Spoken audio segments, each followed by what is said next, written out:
Dans un instant, combien ça coûte?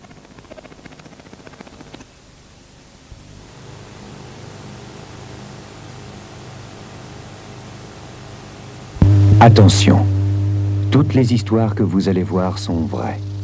Les témoins, les officiers de police, de gendarmerie, les scientifiques que vous entendrez ont vécu ces phénomènes étranges.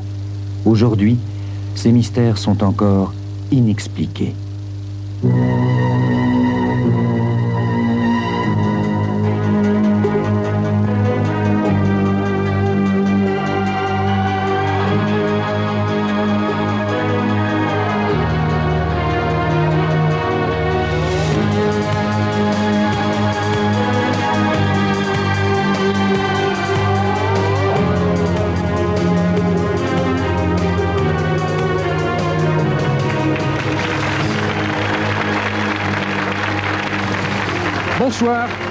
Bonsoir et bienvenue sur le plateau de Mystère pour suivre à nouveau ensemble des histoires toujours aussi troublantes, parfois même d'ailleurs plus troublantes qu'à l'accoutumée.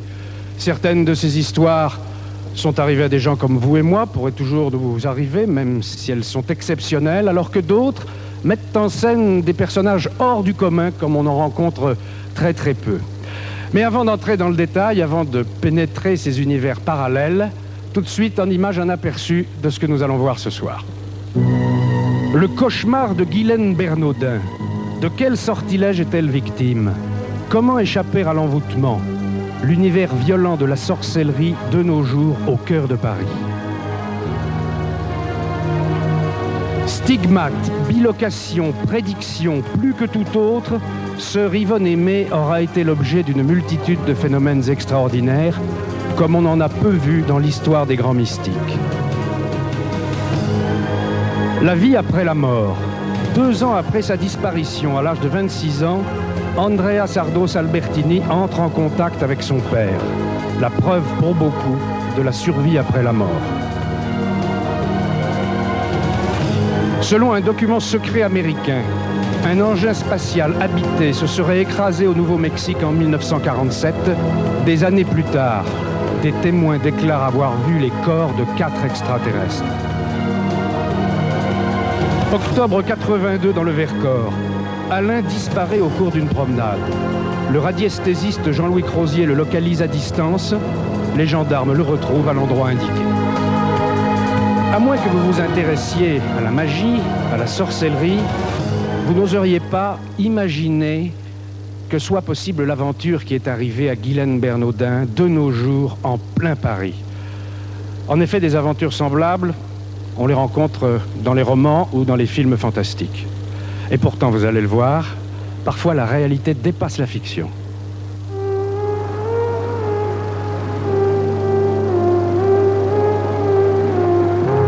C'est à Paris, dans le 16e arrondissement, que Guylaine Bernaudin, propriétaire d'une galerie d'art, va vivre une expérience terrifiante. Ce soir de novembre 1990, elle revient de chez le vétérinaire. Elle est très triste. Son chien vient de mourir.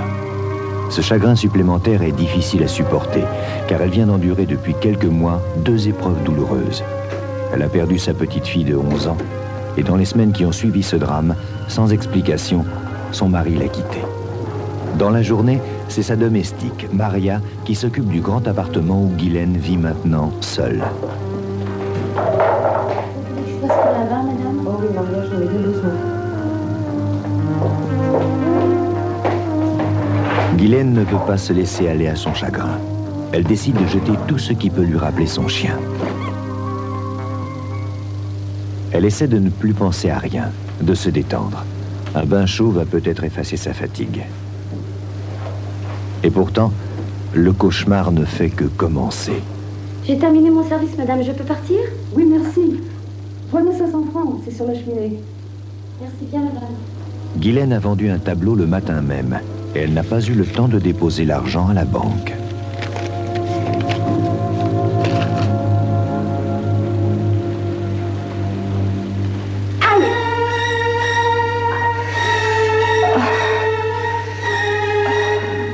J'ai vécu effectivement un véritable cauchemar. Et je suis absolument persuadée qu'on a fait un travail sur moi, qu'on a essayé de me faire du mal. et qu'on essaie de m'envoûter, ça c'est sûr. Il n'y a plus que dans son travail que Guylaine se sent encore un peu protégée. La galerie marche très bien. Mais malgré tous ses efforts, elle ne peut s'empêcher de se demander qui lui veut du mal. Et pourquoi?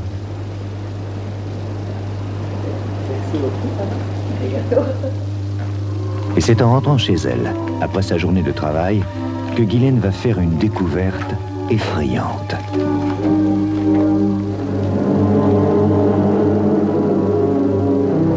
Quand j'ai trouvé ce sang séché, c'était pas normal qu'il soit là. C'était pas normal. Qu'est-ce qui s'était passé? Oui, on peut se poser plein de questions. C'est vrai que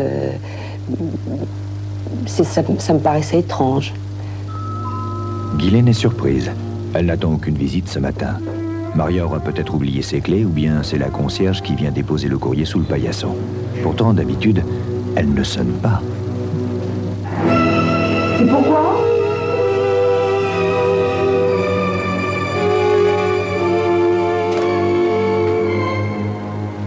J'ai ouvert la porte et en dessous, sur mon tapis, j'ai trouvé des ficelles avec plein de nœuds.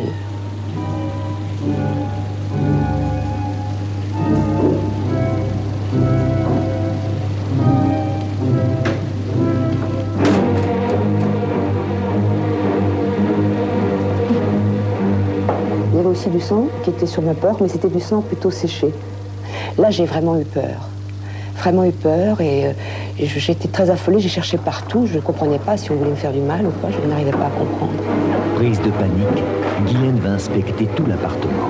Et là, elle va découvrir plusieurs choses inexplicables. Des choses qui n'étaient pas là avant. Des ficelles nouées, des taches de sang, des clous plantés bizarrement dans le mur.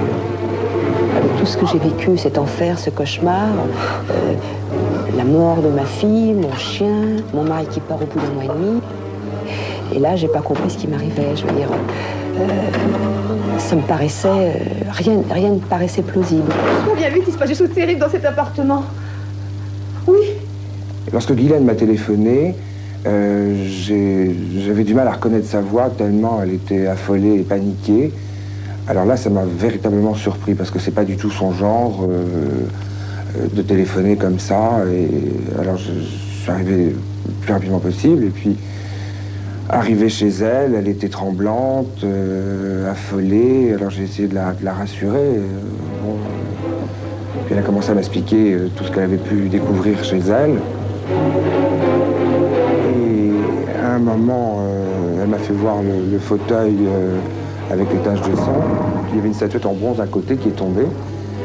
Et là, d'un seul coup, au sol, on a découvert une petite poupée de chiffon. Qu'est-ce que c'est que ce truc-là? Fais voir. Ah, elle a une odeur épouvantable. Là, j'ai vraiment pensé qu'on me voulait du mal. Là, j'ai vraiment pensé que les... Mais qui m'avait posé cette poupée? C'était ça le problème. C'est difficile, il y avait Maria, et puis il y avait des personnes qui rentraient dans mon appartement, effectivement. Mais qu'est-ce que venait faire cette poupée dans cette statue? Elle a attrapé une paire de ciseaux, elle l'a ouverte, et puis alors là, il y avait une odeur, je dirais, nauséabonde, une espèce de coton, pas un coton qu'on trouve en pharmacie, un coton de doublure, marronasse, avec un petit morceau de carton. Et Guylaine m'a dit, il n'y a qu'une chose à faire, c'est de la brûler. Peut-être que si c'est vraiment de la sorcellerie, ça va faire partir l'envoûtement.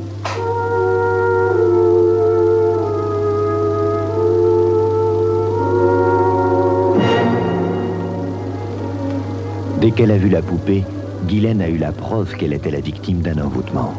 Le feu va-t-il enfin mettre un terme à ces terribles sortilèges?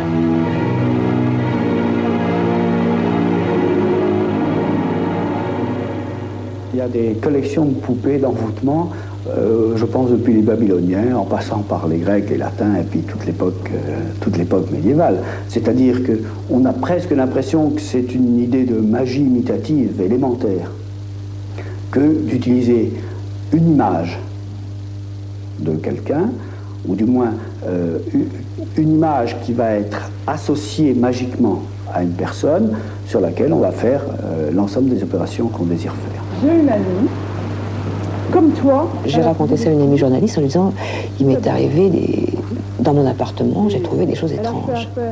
Et mais c'est certainement un envoûtement. Et puis, elle me dit, tu devrais voir cette personne Carla qui désenvoûte. C'est vrai qu'on est un peu sceptique. C'est vrai qu'on n'en parle pas et il vous arrive des choses un peu étranges dans votre appartement et de plus en plus, vous avez l'angoisse qui vous monte. Qu'est-ce qu'on vous fait? Je veux dire, on se pose vraiment des questions. Désormais, Guylaine ne se sent plus en sécurité dans son appartement. Jour et nuit, elle est obsédée par la pensée que quelqu'un lui veut du mal. Quand elle arrive enfin à trouver le sommeil, elle est assaillie par des images terrifiantes.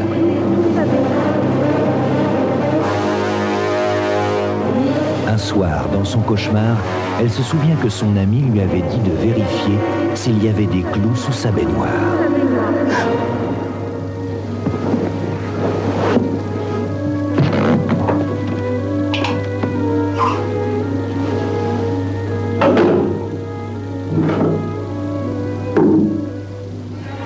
Et atterrée, Guylaine découvre qu'il y a en effet 3 clous plantés sous sa baignoire, les mêmes que ceux qu'elle a déjà trouvés sur le mur. Les clous sous la baignoire, c'est bien sûr un endroit d'abord où on se purifie, surtout pour une femme, donc un endroit sûrement dangereux, un endroit où il y a des miroirs, généralement, qui sont très souvent utilisés, là aussi, en sorcellerie, dans l'un ou l'autre sens, ou en contre-sorcellerie, on repousse les mauvais esprits avec les miroirs. La salle de bain est sûrement un endroit important. Et puis, les clous eux-mêmes sont utilisés, je dirais, alors là, vraiment partout, en sorcellerie, alors là, noire, négative, dans la mesure où ce sont des instruments qui piquent, quoi. Bouleversée, Guylaine va tenter de se rendormir. Et soudain... Il y avait un nom noir, dégoûtant, dans mon lit. Je ne comprenais pas ce que faisait faire cette onde. D'ailleurs, j'étais tellement étonnée que j'ai demandé à Maria, montrez-moi vos ongles. Enfin, je veux dire, c'était... qu'est-ce que faisait cette onde dans mon lit? Je ne comprenais pas. Maria? Madame? Qu'est-ce que c'est que ça? Je n'en sais rien, madame. Enfin, je trouve ça dans mon lit. Vous m'avez pas changé les draps hier? Si. Je me suis aperçue de son changement. C'est quand je lui posais des questions sur qu'est-ce que c'est ça, Maria, pour la statue. J'ai trouvé un ongle dans mon lit, alors qu'elle avait fait le lit la veille, si vous voulez, c'était pas normal. Et je ne sais pas, madame, je veux dire, elle était toujours fuyante. Et là, je commençais vraiment à me rendre compte qu'il se passait quelque chose. Les soupçons de Guylaine se portent de plus en plus sur Maria. Mais pourtant, elle fait des efforts pour ne pas le montrer. Merci, Maria.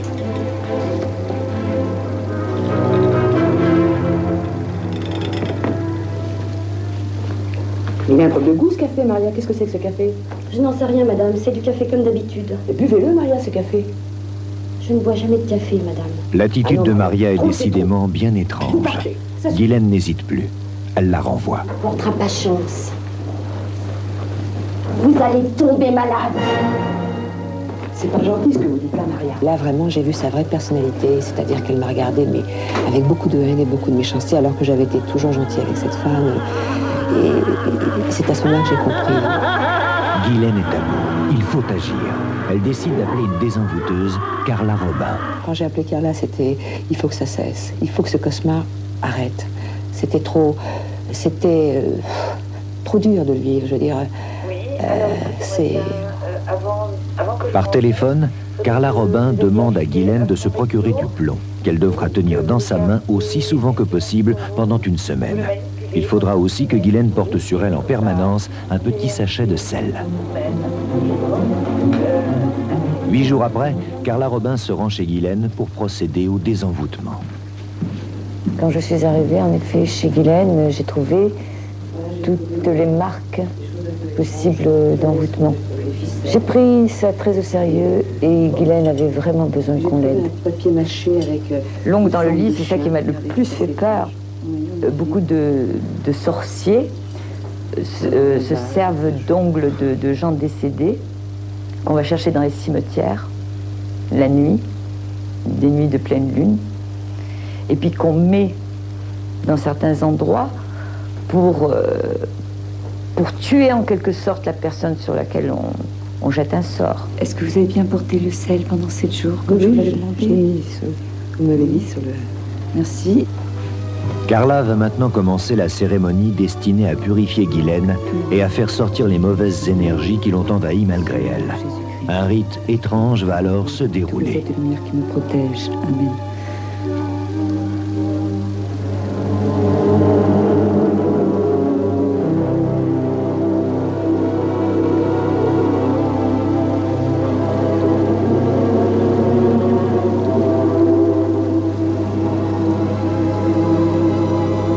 Un nettoyage d'aura par le sel et un déblocage de ces centres d'énergie qui sont des chakras. Et finalement, ce que j'ai fait, c'est purifier cette aura pour qu'elle soit le plus pure possible, pour qu'elle retrouve son état normal. Et quand j'ai fait goûter ce sel à Guylaine, le sel n'avait plus le goût du sel. Parce qu'il était imprégné de mauvaises vibrations.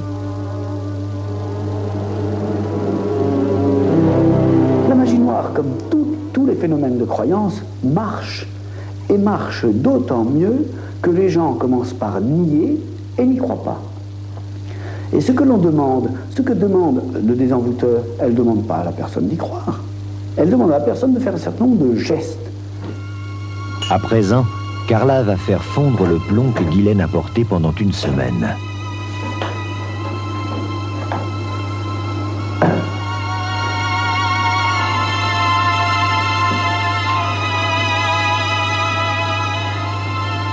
Après cela, elle va le jeter dans de l'urine de petite fille vierge mélangée à de l'eau.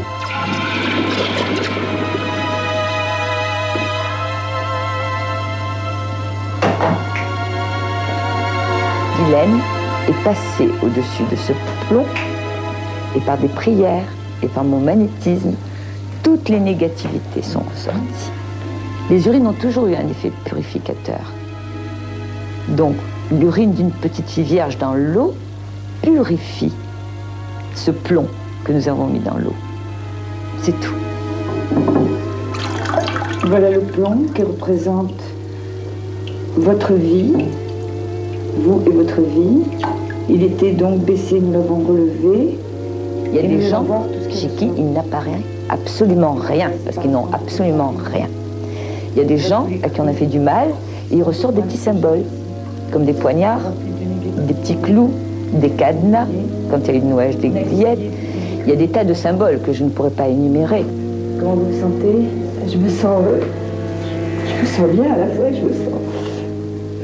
Est-ce que vous sentez libéré au niveau du plexus solaire? Est-ce que vous ressentez quelque chose qui est parti de vous? Une sensation forte, un peu de liberté, mais c'est difficile à exprimer. J'ai l'impression que j'ai dénoué tous ces nœuds, tous ces clous, tout ça, que tout est parti, que j'ai une sensation d'avoir été libérée. Il reste encore une dernière chose à accomplir, la dernière étape du désenvoûtement. Guylaine doit jeter le plomb dans la Seine. Que tout le mal qui est en Guylaine s'en aille, et sur le nom de Christ, Amen.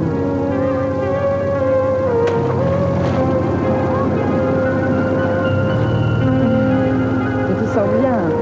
Ça va, tu es libérée? Au moment où nous jetions le plomb, une souris morte est remontée à la surface de l'eau. Alors je pense que vraiment c'est un signe que tout le mal était parti. Guylaine Bernaudin a-t-elle été réellement victime d'un envoûtement? Depuis des siècles, la magie noire est pratiquée dans le monde. L'est-elle encore aujourd'hui, en plein cœur de Paris? Eh bien, apparemment, oui. Guylaine Bernaudin, merci d'être avec nous ce soir. Ça n'a pas été trop pénible de revivre ce cauchemar? Si, c'est difficile, mais maintenant je me sens beaucoup mieux. Donc, ouais.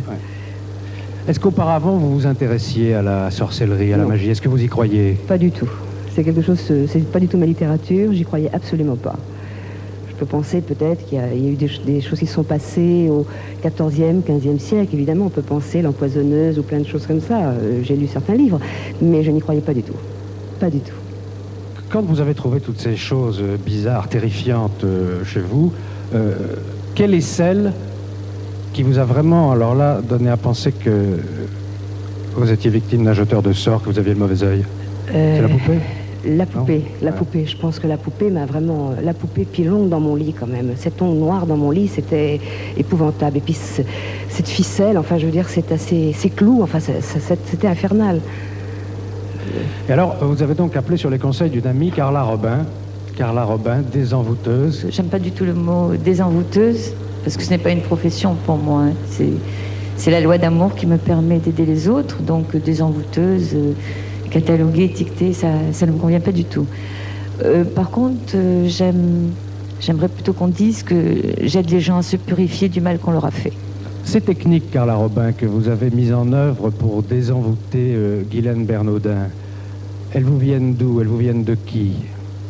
Je pense que c'est un don qui m'a été donné par une personne très chère de ma famille, qui est mon arrière-grand-mère.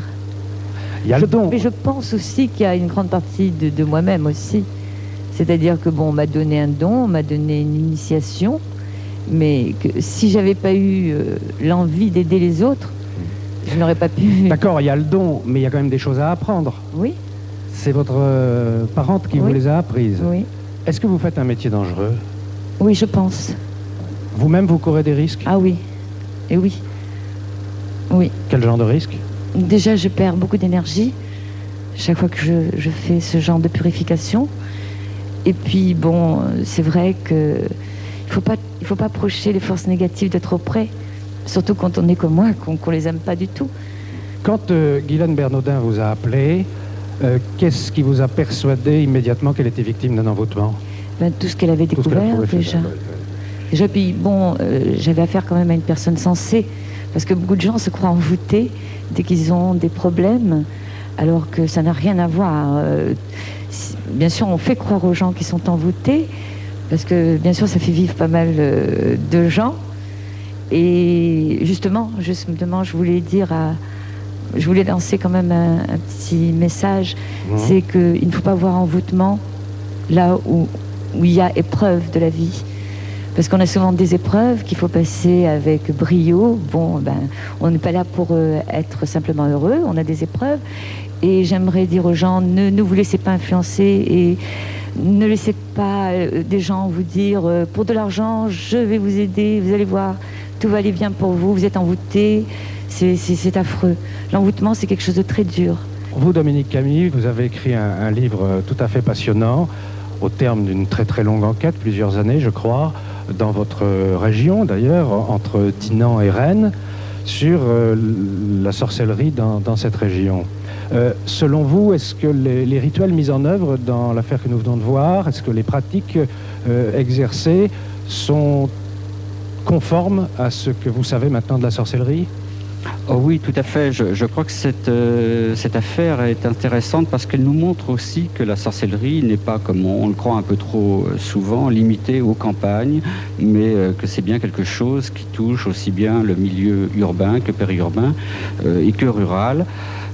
Pareil, sans tenir compte de distinction de classe sociale ou d'appartenance socio-professionnelle. Donc ça, c'est vraiment un bon point et je crois qu'elle est vraiment... Elle illustre bien ce qu'est la sorcellerie aujourd'hui. Alors, sorcellerie pensée en termes de malheur sorcier, et puis, bien sûr, dans cette séquence de bonheur sorcier, puisque bonheur il y a à la fin. Dites-moi, vous, dont on peut penser que vous êtes quand même d'une culture rationaliste, hein? Oui. En tant que scientifique, j'ose l'espérer. Vous n'avez jamais trouvé de preuve tangible de l'efficacité de la sorcellerie? Mais si, la preuve, c'est ce que donnent en fait les acteurs de leur pratique. Je crois qu'il faut pas aller au-delà, ça serait se tromper. La sorcellerie est une pratique sociale de réduction du malheur, donc il faut laisser la parole à leurs acteurs. Je crois que pour le reste, on va faire des spéculations qui sont par trop hasardeuses. Si vous me demandez quelle est la nature du pouvoir magique, je pourrais vous répondre ce que m'ont dit les sorciers. Symbolique. Entre autres, mais ça peut être la communication avec les esprits, ça peut être des dons passés par les parents, ça peut être des pouvoirs de magnétisme, etc. Donc assez vaste, mais tous vont vers le même but. Et là, ce but, on le constate ou pas, et puis c'est tout. Vous voyez, c'est ça le...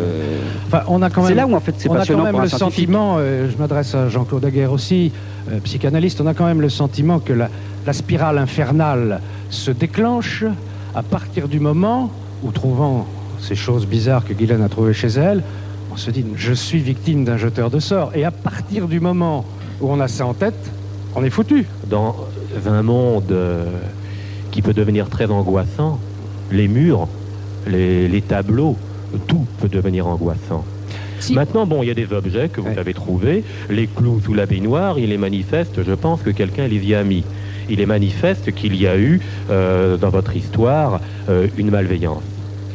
Ce que je peux dire comme ça, d'abord, c'est vous féliciter d'en être sorti. Vous êtes sorti de votre histoire comment? D'une certaine manière, en la réécrivant.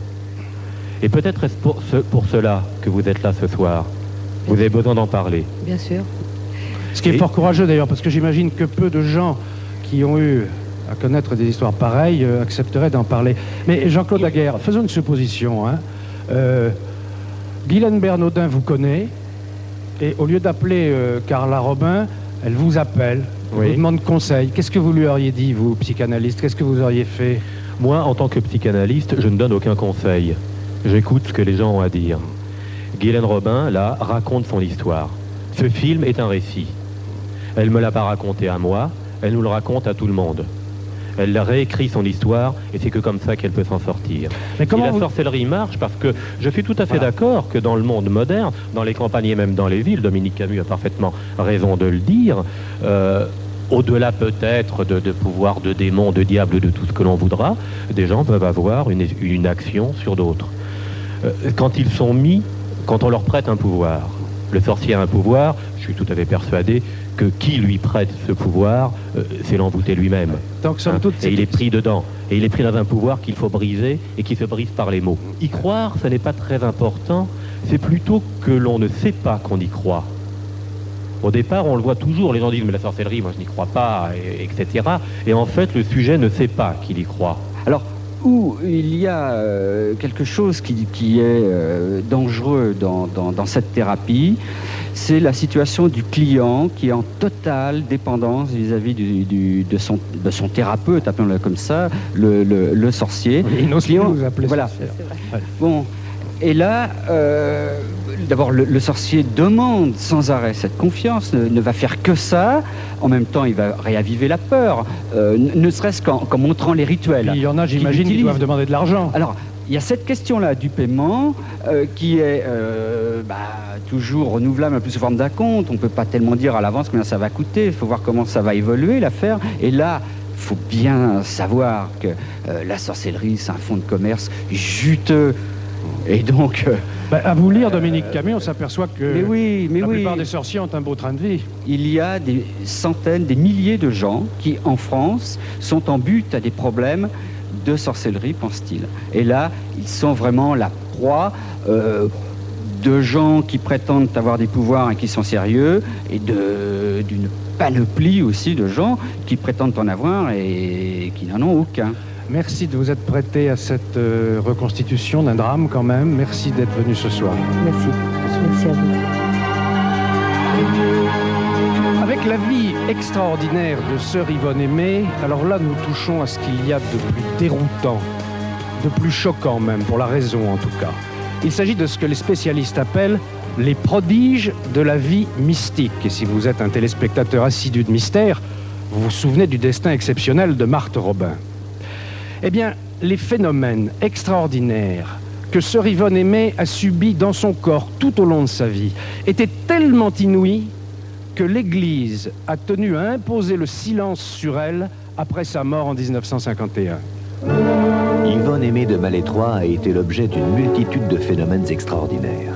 De nombreux témoins l'ont vue sauvagement attaquée par le démon. Elle a aussi souffert des stigmates du Christ, mais encore plus surprenant, elle a été vue dans 2 endroits différents au même moment et à plusieurs reprises, des fleurs sont apparues miraculeusement autour d'elle. Vraiment, c'est une sainteté exceptionnelle, voyez-vous, comme Thérèse de Lisieux ou Élisabeth de la Trinité.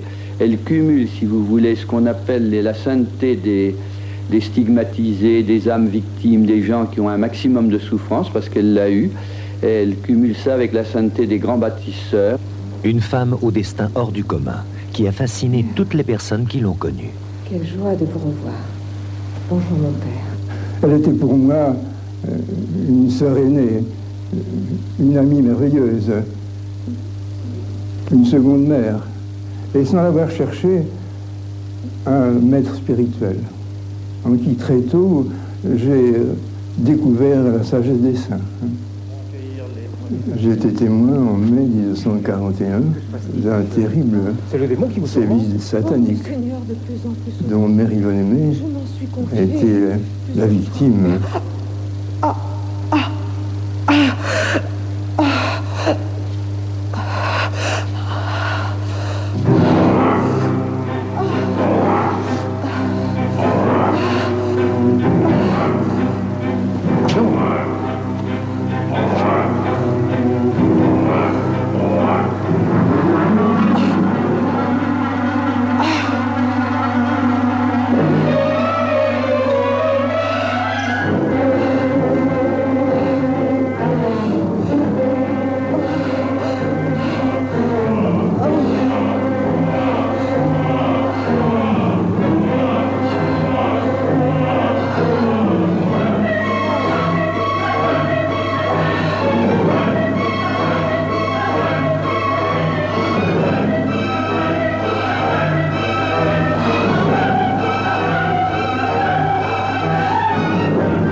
Et nous avons vu 3 lignes rouges de sang qui s'imprimaient sous nos yeux, comme tracées par des griffes invisibles.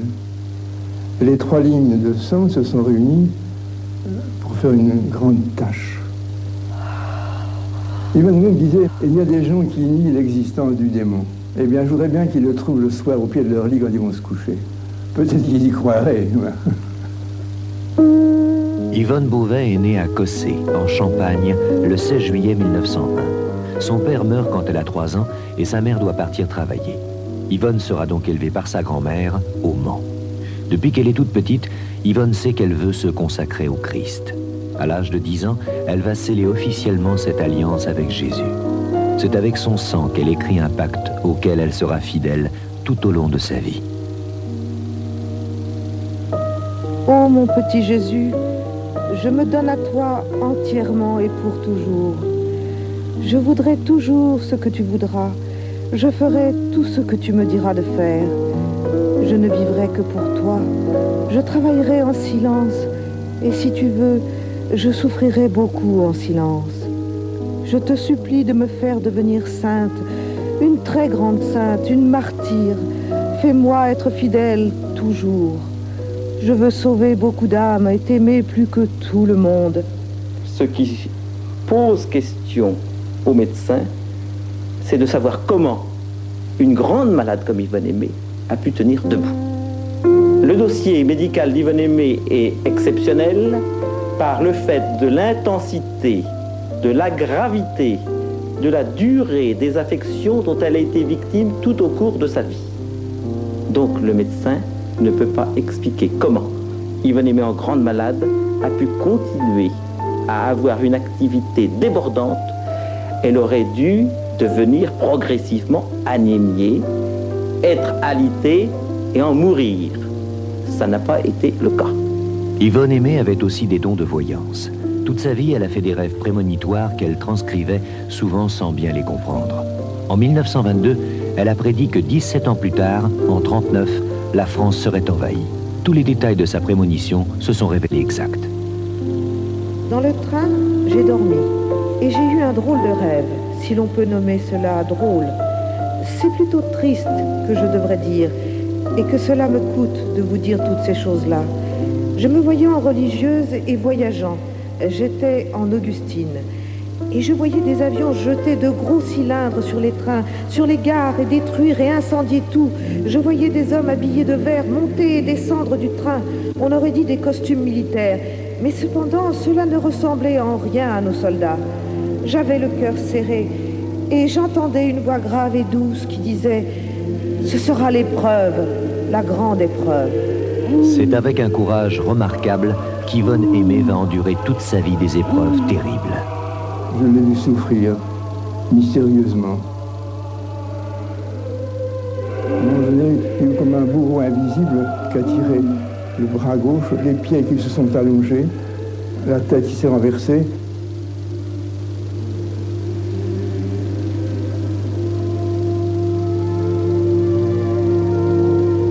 Je vois encore les doigts de la main se sont recroquevillés comme si on enfonçait un clou dedans, voyez-vous.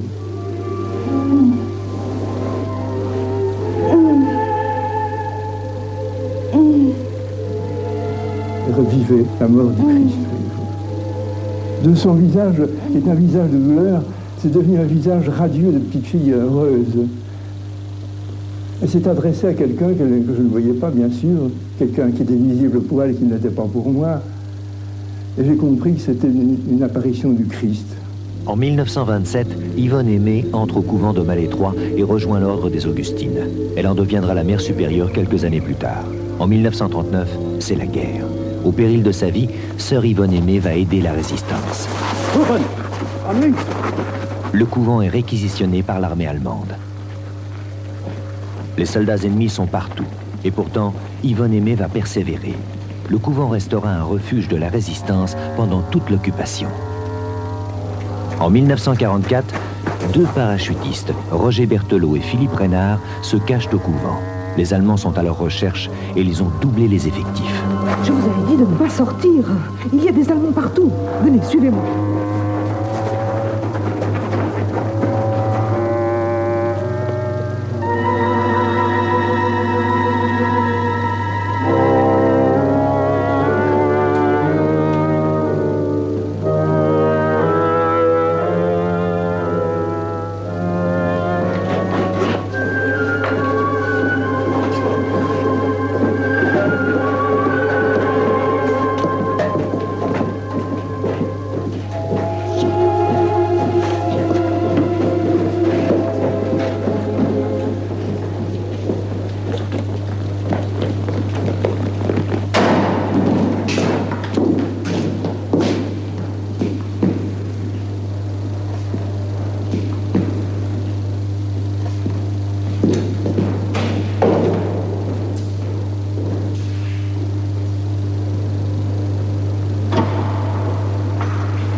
En 1943, au moment des grandes rafles, Yvonne Aimée m'avait dit « J'ai peur d'être arrêté par la Gestapo ».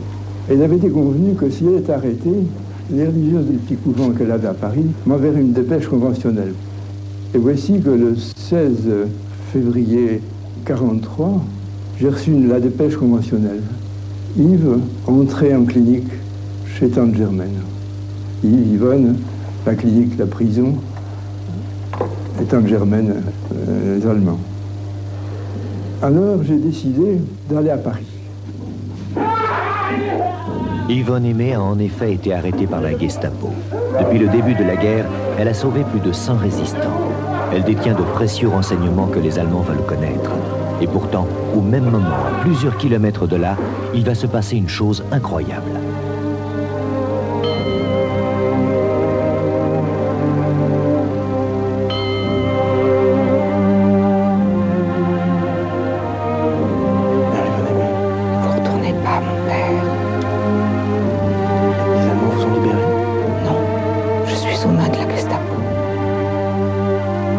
Expliquer cette apparition dans l'église alors qu'il est prouvé qu'au même instant, Yvonne Aimée était prisonnière. Attachée par le cou, elle ne peut bouger. Elle doit rester sur la pointe des pieds, car si elle se relâche, c'est la mort par étranglement. Priez pour moi, mon père, priez, ou ils vont m'envoyer en Allemagne.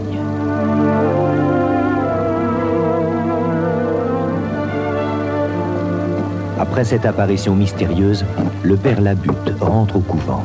Il est inquiet. Yvonne Aimée peut mourir sous la torture ou être déportée dans les camps de la mort.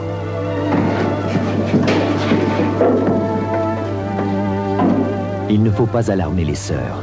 Il tente de les rassurer. Mon père, avez-vous des nouvelles de mère Yvonne Aimée? Gardez confiance, ma mère.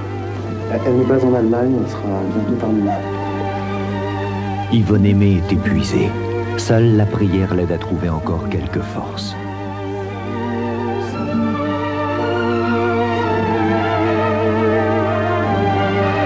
Pendant ce temps-là, le père Labutte est monté dans le bureau d'Yvonne Aimée. Il sait que la situation de la sœur est désespérée, mais il ne peut rien faire, si ce n'est de relire les évangiles et de prier comme elle le lui a demandé. Et soudain... Et à un moment donné, j'ai entendu un bruit. Mère Yvonne Aimée. Mère Yvonne Aimée.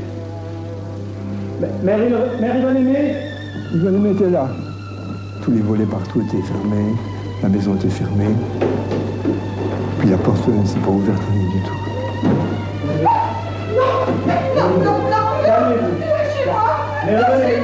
Et je suis plus tard qu'elle me prenait pour le geôlier de la prison, le bourreau de la prison.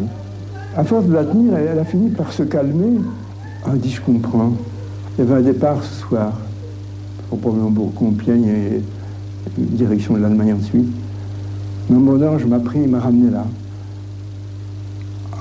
En tout cas, elle était là. Et à cet instant, le père Labutte sera témoin d'un phénomène prodigieux. Alors, elle s'est affalée dans un fauteuil. Elle m'a dit, va chercher la sœur.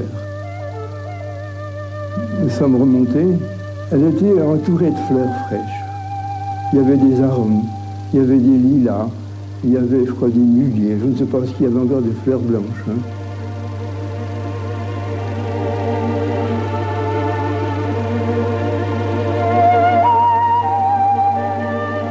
Comment expliquer que soudain, des fleurs apparaissent, venues de nulle part? Ce phénomène extraordinaire est arrivé plusieurs fois à Yvonne Aimée, devant plusieurs témoins. De même qu'à plusieurs reprises, elle a été vue dans 2 endroits différents au même instant.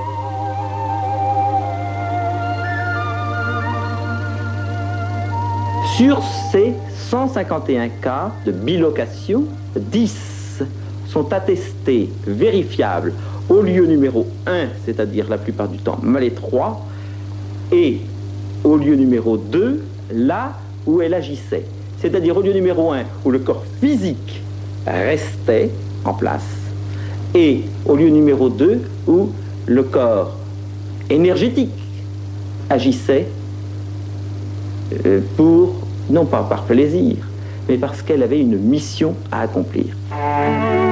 Comme elle l'avait vu dans un rêve prémonitoire 20 ans plus tôt, sœur Yvonne Aimée fut décorée de la Légion d'honneur en 1949 par le général de Gaulle, qui la remerciait au nom de la France de la magnifique conduite qu'elle avait eue pendant l'occupation. Elle reçut également la Croix de guerre et des décorations américaines et britanniques.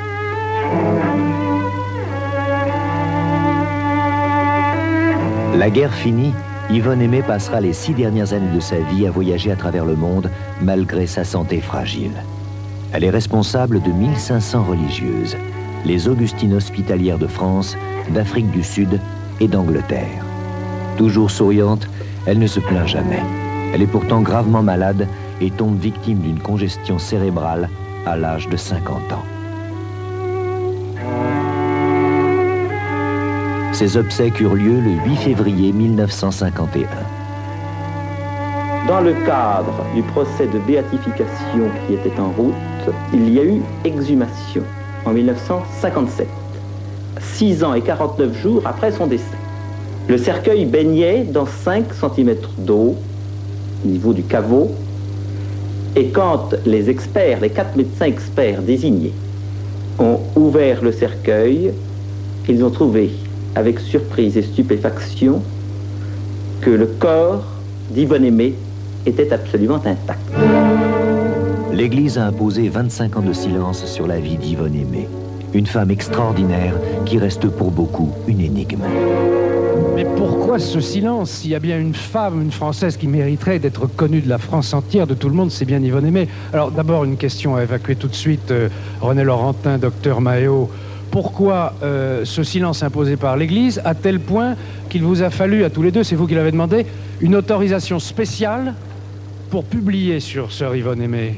Eh bien, l'Église se méfie énormément de l'extraordinaire et elle veut prévenir l'illuminisme. Et le cardinal Ottaviani, vous savez, le grand carabinier de l'Église, comme il s'appelait lui-même, ayant vu de l'illuminisme pendant la guerre, il s'est dit, il y a tellement de choses extraordinaires, ça va monter le coup des religieuses, il faut arrêter. Mais j'ai pu vérifier à Rome, le cardinal Ratzinger a bien voulu me le dire, que dans le dossier, il n'y avait rien contre elle et que c'était simplement préventif. Je voudrais revenir un peu, Père Labute, sur ce prodige, c'est ainsi que l'on appelle ça, qui consiste en la bilocation, le fait d'être dans deux lieux en même temps. Vous avez été l'objet, sur ces 151 bilocations, paraît-il, de 13 visites, en quelque sorte, en bilocation de sœur Yvonne Aimée. Mais il y a une bilocation, il y a un prodige vraiment qu'on a beaucoup de mal à croire, et je sais que vous en avez été, sinon le témoin, parce qu'on ne peut pas être en deux lieux à la fois, mais vous étiez dans sa cellule au couvent de Malétroit quand sœur Yvonne Aimée est allée, paraît-il, au secours d'un équipage de sous-mariniers lors du sabordage de la flotte de Toulon. Alors, vous étiez dans ce que le docteur Mahot appelle le lieu numéro 1. Qu'est-ce que vous avez vu à ce moment-là?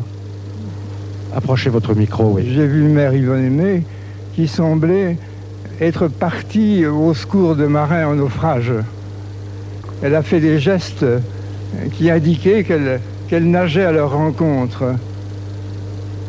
C'est là que j'ai pensé qu'elle était vraiment au secours de marins en perdition. Et à un moment donné, elle était couchée, les draps de son lit sont devenus trempés d'eau, comme s'il s'était abattu des paquets d'eau sur eux. J'ai goûté l'eau, c'était de l'eau salée. C'est tout ce que je peux dire sur cet épisode. C'est absolument extraordinaire. Est-ce que ces phénomènes donc, que l'on appelle de bilocation étaient particuliers à Yvonne Aimée ou est-ce qu'on les a rencontrés chez beaucoup de mystiques? J'ai eu l'occasion d'étudier à peu près 800 cas de bilocation sur toute la tradition hagiographique catholique. Je crois que sur le quart d'entre eux, on a des preuves, et notamment par ce que l'on appelle le transfert d'objets. C'est-à-dire que le premier corps reste dans le lieu où il se trouve initialement, et le deuxième corps, si je puis dire, où il se rend, communique un objet que l'on retrouve dans le deuxième lieu. Il y a un transfert. Donc là, je crois qu'il y a une preuve matérielle. Dans le premier lieu? Non. Le deuxième corps, oui, celui qui est parti, dans le lieu numéro 2, oui. Dans le lieu numéro 2, qui travaille, communique dans ce deuxième lieu un objet qui se trouvait dans le premier. Ah oui, et là, nous avons quelques preuves extrêmement bien documentées. Bon, je voudrais savoir, et là c'est peut-être plus à Hélène Renard que je m'adresse, ou peut-être à vous, docteur Mahot, si de tels phénomènes, parce qu'il n'y a pas que la bilocation, si de tels phénomènes se produisent hors de la vie mystique, car l'histoire du paranormal nous enseigne que certains médiums arrivaient à produire des phénomènes assez extraordinaires. Oui, on le dit essentiellement pour la lévitation. Certains médiums auraient lévité, des médiums du 19e siècle, dont Douglas Home, qui était un médium anglais extrêmement connu, qui a été observé de très nombreuses fois par le physicien Crookes, mais là encore, les témoins étaient peu nombreux. Je crois que c'est tout de même dans la vie mystique qu'on trouve les prodiges les plus extraordinaires. Chez les catholiques, c'est plus facile de les étudier parce qu'il y a des écrits, il y a des procès. Ça existe aussi chez les orthodoxes, ça n'existe pas chez les protestants, jamais. Et ça existe aussi en islam. Alors, autre prodige, et Dieu sait si Mère Yvonne Aimée n'en était pas avare, autre prodige, ce que l'on appelle l'émission de fleurs. Joachim Boufflet parle en savant dans son livre, c'est une formule délicieuse, émission de substances hétérogènes. Bon, on a vu là dans le film, des fleurs apparaître autour d'elle. Mais il y avait aussi, mais c'est pas croyable, il y avait aussi, quand elle revivait la Passion, des émissions de fleurs devant témoins de ses plaies, des stigmates. Joachim Boufflet, vous connaissez bien cette affaire? Je ne connais pas bien l'affaire parce que je n'étais pas contemporain d'Yvonne Aimée, bien sûr, mais j'ai eu l'occasion de connaître une autre mystique. Il ne faut pas croire que tous ces phénomènes relatifs à Yvonne Aimée sont isolés. Ça fait partie d'une tradition, ça existe dans plusieurs autres cas, et j'ai eu l'occasion de connaître une mystique qui est morte en 1983, donc il y a 10 ans, qui présentait les mêmes phénomènes, c'est-à-dire que des plaies qu'elle avait aux mains et aux pieds sortaient des fleurs, qui sortait littéralement de la plaie. J'ai moi-même aussi rencontré une mystique qui est encore vivante au Venezuela, et qui aussi sortait une fleur de son sternum, puisqu'elle avait le stigmate du sternum, du cœur, de la plaie du cœur. J'ai fait analyser ce pétale de fleur, et c'est vrai que dans le laboratoire du CNRS, on l'a analysé. On a simplement dit que c'était une vraie fleur séchée. Ça ne pouvait pas être truqué. Qui avait tous les caractères donc d'une fleur normale, végétale, comme celle qu'on peut cueillir dans son jardin. Alors que ça n'était pas toujours le cas pour ce qui est des fleurs émises, notamment par sœur Yvonne Aimée. Pour les fleurs concernant Yvonne Aimée, il y avait donc les fleurs qui arrivaient spontanément, comme vous venez de le décrire, comme vous venez de le dire. Et puis il y avait les fleurs qui venaient aussi quand elle avait des crachats de sang. Et les crachats de sang se transformaient en œillets ou en autres fleurs. Le père Labute a d'ailleurs été témoin de ça. Vous avez été témoin de ça? Oui, j'ai vu un jour, on peut dire qu'elle était littéralement embrasée d'amour de Dieu. Elle était oppressée. Et à ce moment-là, elle a eu un symptôme d'étouffement. Elle a expectoré un énorme œillet rouge qui était plein de sang, mais d'une grande beauté cet œillet, tout frais. Et elle m'a dit simplement, l'œillet, c'est le signe de la tendresse de Dieu. Je me rappelle. Je dirais que pour moi, c'est mon drame, moi qui dois essayer de justifier, enfin, c'est mon rôle de justifier Sainte-Yvonne Aimée. Alors, il y a des choses que je peux prouver. Quand on arrive à ces phénomènes-là, je me dis, bon, ça c'est cohérent, mais personne ne le croira. C'est un espèce de défi au bon sens. Et face au public, je suis tout à fait déconcerté. Est-ce que, de nos jours, et toujours vivant, il y a des mystiques qui présentent de tels phénomènes? Tout à fait, et non seulement 2 ou 3, mais on peut les compter actuellement par dizaines. En France? En France et dans tous les pays, dans tous les continents en tout cas. Ils sont représentés dans les 5 continents. C'est une tradition qui perdure, ce ne sont pas des faits isolés, et en même temps ce n'est pas du sensationnel, c'est de l'extraordinaire. C'est très différent. Oui. Le sensationnel, c'est du banal que l'on monte en épingle.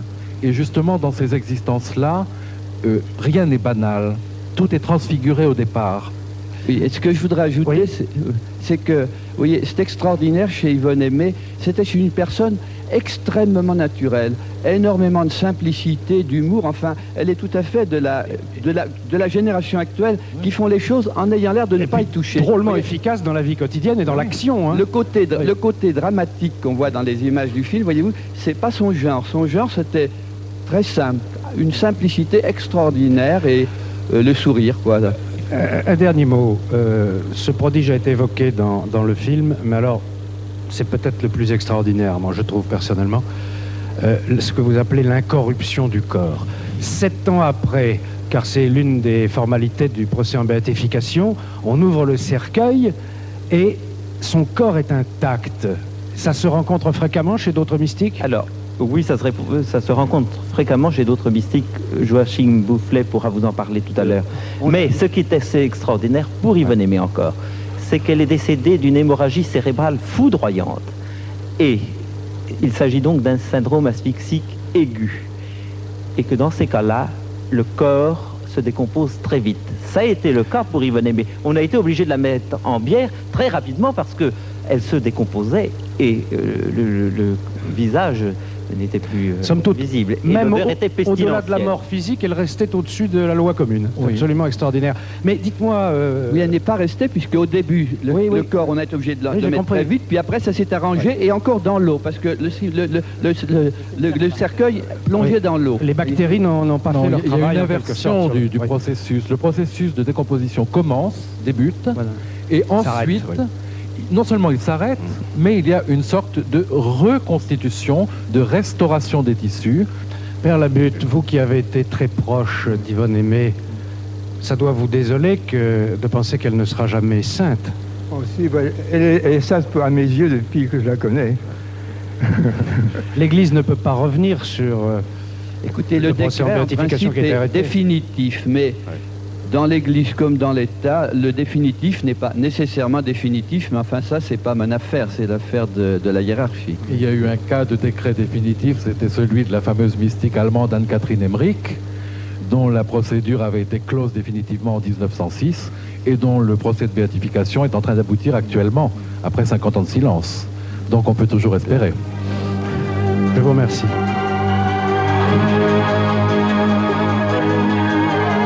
Bien, nous allons nous quitter quelques instants. On se retrouve dans quelques minutes, mais restez avec nous pour suivre la suite de Mystère, c'est-à-dire le dialogue inexplicable qui se noue entre un père et son fils au-delà de la mort, les extraterrestres de Roswell au Nouveau-Mexique, et puis les prodiges du radiesthésiste qui localise à distance les personnes disparues. À tout de suite.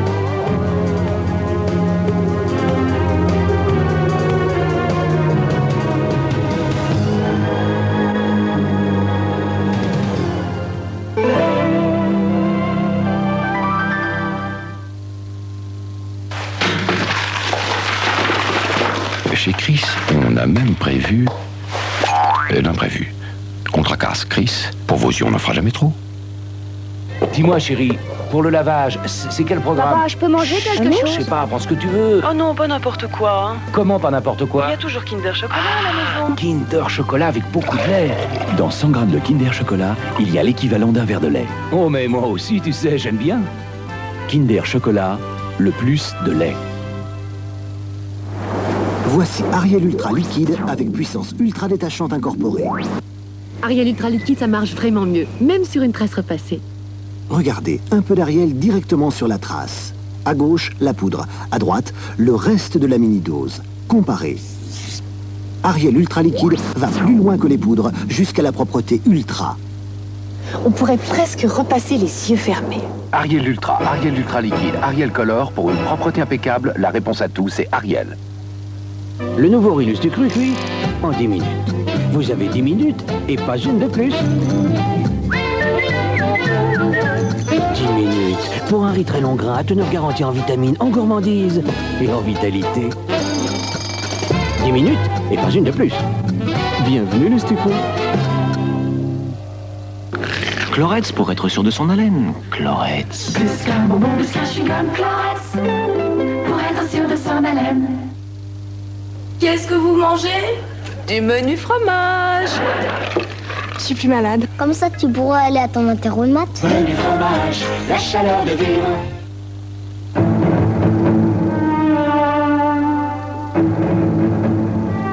Votre mission, récupérer les documents. Pour y parvenir, vous aurez avec vous la Citroën ZX Turbo Diesel.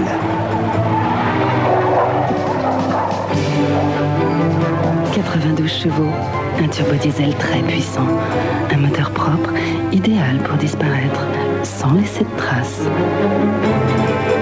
Citroën ZX Turbo Diesel. Du souffle pour faire la différence. Et moi, pour être vraiment propre, j'ai choisi Harpic. Regardez, j'ai l'air propre, mais si j'étais transparent, on verrait du tartre. C'est là que s'incrustent les microbes et les saletés. Donc, il me faut Harpic. Harpic élimine le tartre jusque sous les rebords. Résultat, waouh, je me sens propre et frais, des orteils jusqu'aux oreilles. Chut, là quelqu'un. Harpic, la propreté qui va au-delà des apparences. Genesis Live. Genesis Live, volume 1 et 2, le meilleur de Genesis sur scène. Tu es prête, Mélanie? Oui. Tu as pas peur? Si, un petit peu. Ne t'inquiète pas, ça va bien se passer. On y va. Attention, oui. Tiens tout droit, le guidon droit. Oui, c'est bien. Pédale, très bien. Tout droit. Oui, tout droit. Très bien, pédale. Continue, tout droit, oui, continue. Bravo. Fais attention, Mélanie. Mais où vas-tu? Oh, ma gamin! J'arrive.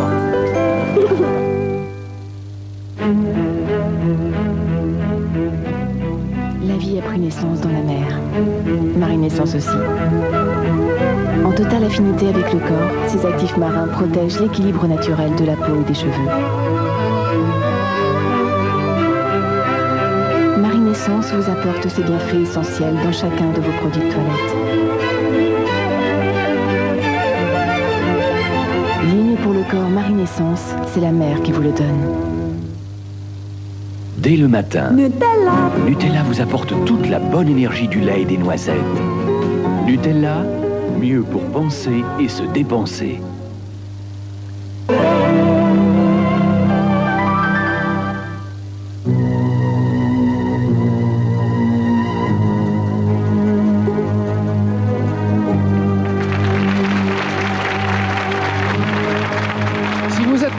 Téléspectateur assidu de mystère, ou si vous vous passionnez pour le paranormal, d'ailleurs l'un ne va pas sans l'autre, j'imagine que vous êtes informé de ces dialogues inexplicables qui s'établiraient parfois entre les morts et les vivants. Oui, mais comment être sûr que ce sont bien les morts qui nous parlent? Eh bien, dans le cas de Lino Sardos Albertini, son fils, au-delà de la mort, lui a quasiment donné des preuves de sa survie. Regardez.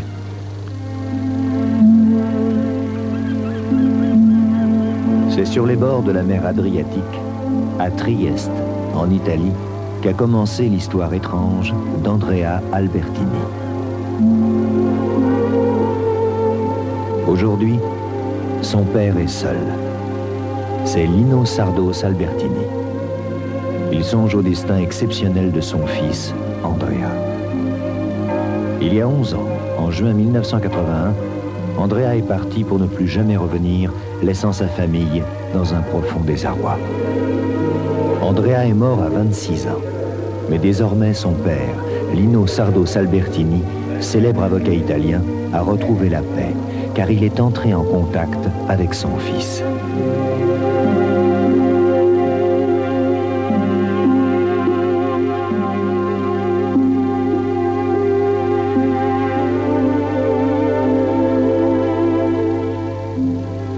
Tout a commencé le 9 juin 1981. Andrea a décidé de prendre quelques jours de repos avant le début de ses examens de droit. On sait seulement qu'il a emporté avec lui une importante somme d'argent.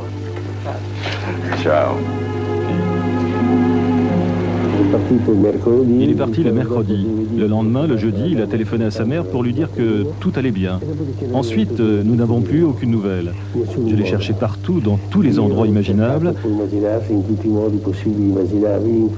J'ai analysé toutes les hypothèses, mais très vite j'ai compris que s'il n'était pas rentré, c'est qu'il s'était passé quelque chose de tragique. Pendant longtemps, sa famille a été complètement désespérée par la perte de ce fils. Andrea ne pouvait pas disparaître ainsi sans avertir ses parents. Excellent dans ses études, profondément croyant, il s'entendait très bien avec sa famille et il était trop attaché aux siens pour leur causer un tel chagrin. Ses parents sont certains qu'il n'a pas pu faire de fugue. 2 ans ont passé, mais la demeure des Albertini est encore habitée de ses rires, de sa joie de vivre. Ses parents n'arrivent pas à s'habituer à son absence. Et Lino est prêt à tout pour retrouver son fils. À un certain moment, j'ai rencontré un séminariste. Il m'a suggéré de m'intéresser aux phénomènes paranormaux.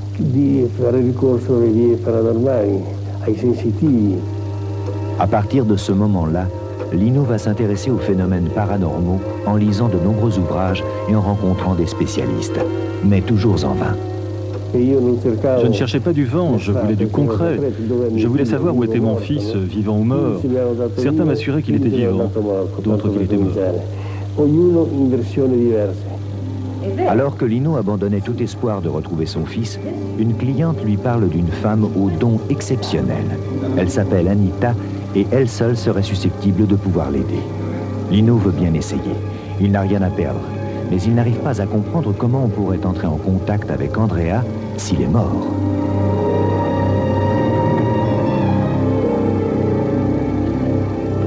Quelques jours après, le 17 février 1983, la première rencontre avec la médium Anita a lieu au domicile de l'avocat. Andrea, si tu nous entends, réponds-nous.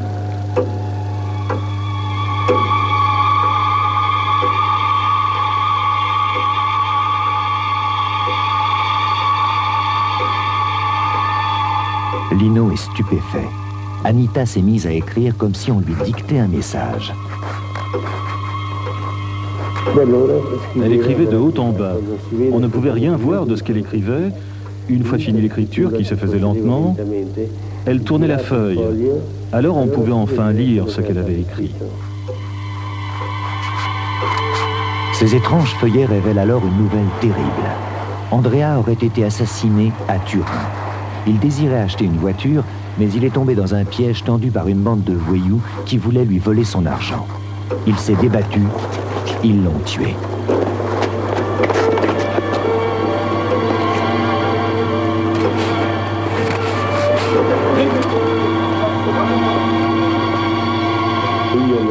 Je ne m'attendais pas du tout à cela. Moi, je voulais juste retrouver le corps de mon fils, c'est tout. Après cette première rencontre avec Anita, je me suis rendu compte que j'avais été en contact avec l'au-delà. Mais Lino sait que beaucoup de personnes vont lui dire qu'en aucun cas ces messages ne peuvent arriver de l'au-delà. Ils ne sont dus qu'à l'imagination d'Anita. En bon avocat, il décide d'écrire des procès-verbaux de tous les messages qu'il reçoit. Il en enverra des copies à d'éminentes personnalités et aussi au meilleur ami d'Andrea qui va confirmer l'authenticité de ces messages.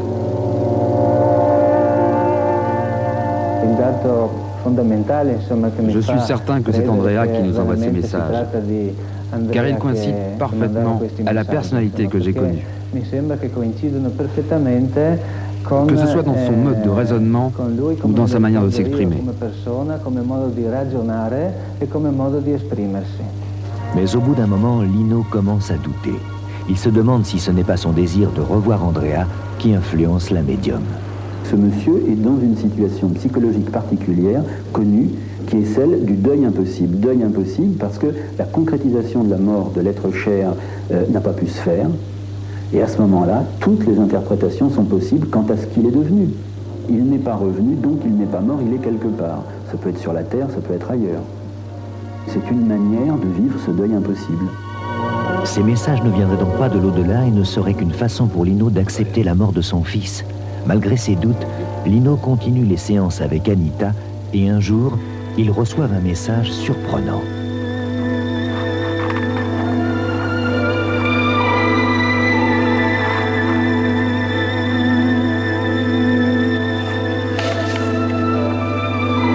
Anita est elle-même troublée.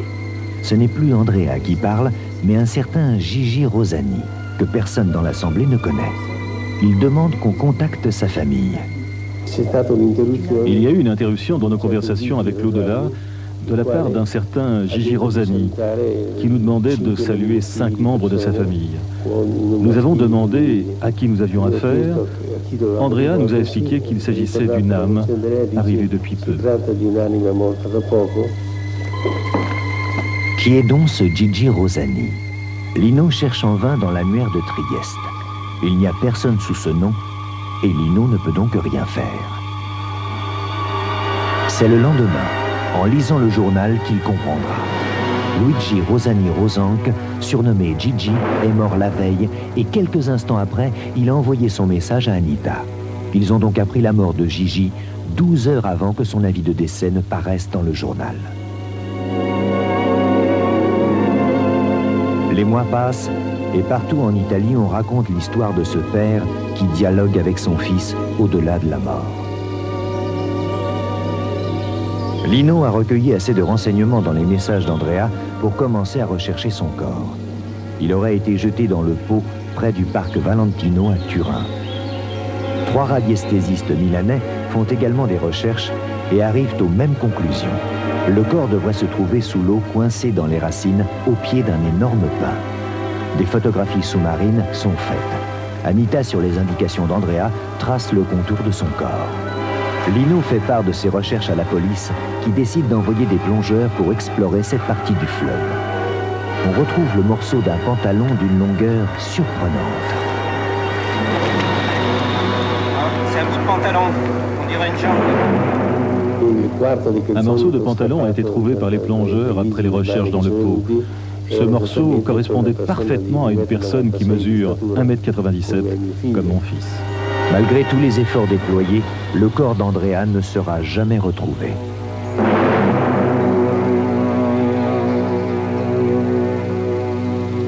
Après des mois de recherche, Maître Albertini se décourage. Il voit de moins en moins la médium Anita. Mais un soir, il se produit un phénomène étrange. En lisant le journal, la mère d'Andrea voit apparaître d'étranges taches rouges.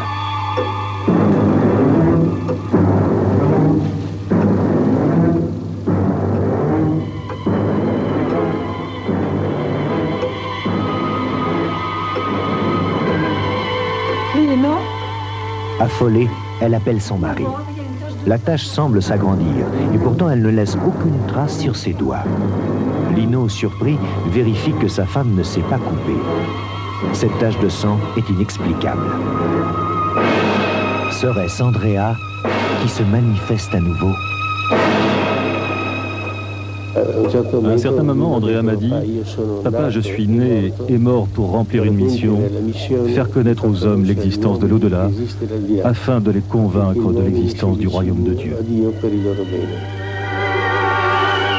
Lino est maintenant persuadé que les messages viennent bien de son fils. Un jour, un de ces messages lui demande de s'adresser à une certaine Paola Giovetti, qui l'aidera dans sa mission. Alors il a dit qui est cette Paola, parce que je ne la connais pas. Alors il a dit Paola Giovetti. Il ne la connaissait pas du tout, même avec l'autre nom. Et il a dit ouvre la télévision, tu la verras là. Che sanno accusare, che hanno il coraggio di deporre là. Alors il a ouvert la télévision et j'étais bien là qui parlait de ces choses-là, de la survie après la mort. Son fils avait dit que je pouvais être utile pour la diffusion de son message. Et en effet, ma profession de journaliste spécialisée dans ces choses-là a été très utile. Nous nous sommes rencontrés avec sa médium, avec Anita, et comme ça s'est commencé notre collaboration. C'est à ce moment-là que va s'instaurer une étrange conversation. La journaliste Paola Giovetti, par l'intermédiaire d'Anita, va procéder à une véritable interview d'Andrea.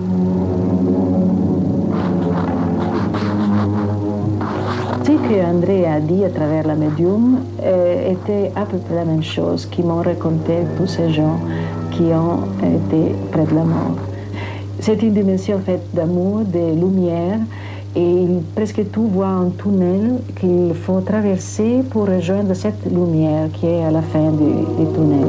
Et qui est une lumière chaude, mais très très brillante, mais qu'on peut regarder sans être fatigué. L'au-delà est-il comme l'a décrit Andrea, lumineux et serein? Son père en est persuadé, car il croit au message de son fils. Il sait que tout enfant déjà, Andrea avait bénéficié de la grâce de Dieu. Atteint d'une surdité incurable, à l'âge de 6 ans, il avait guéri miraculeusement après un pèlerinage à Lourdes. Désormais, ses parents sont certains que leur fils, Andrea, a été choisi par le Seigneur. Andrea a dit que sa mort était prédestinée et qu'il avait le but de faire connaître l'au-delà et de convaincre le monde d'aujourd'hui qui ne croit pas, qui croit très peu, que l'au-delà existe, qu'il y a la possibilité d'un contact avec notre dimension terrestre, la dimension spirituelle, et qu'il faut vivre d'une autre façon, parce que cette vie est une préparation pour l'autre vie. C'est pour continuer la mission de son fils et faire savoir qu'il y a une vie après la mort que Lino Sardos Albertini a écrit plusieurs ouvrages. Désormais, Andrea est considéré par des milliers de personnes dans le monde comme un messager de Dieu. Et aujourd'hui, son dossier de béatification est à l'étude au Vatican.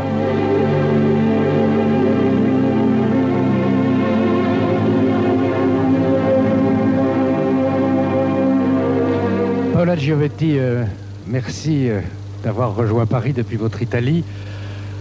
C'est absolument incroyable. On apprend que Andrea est vénéré en Italie comme un saint.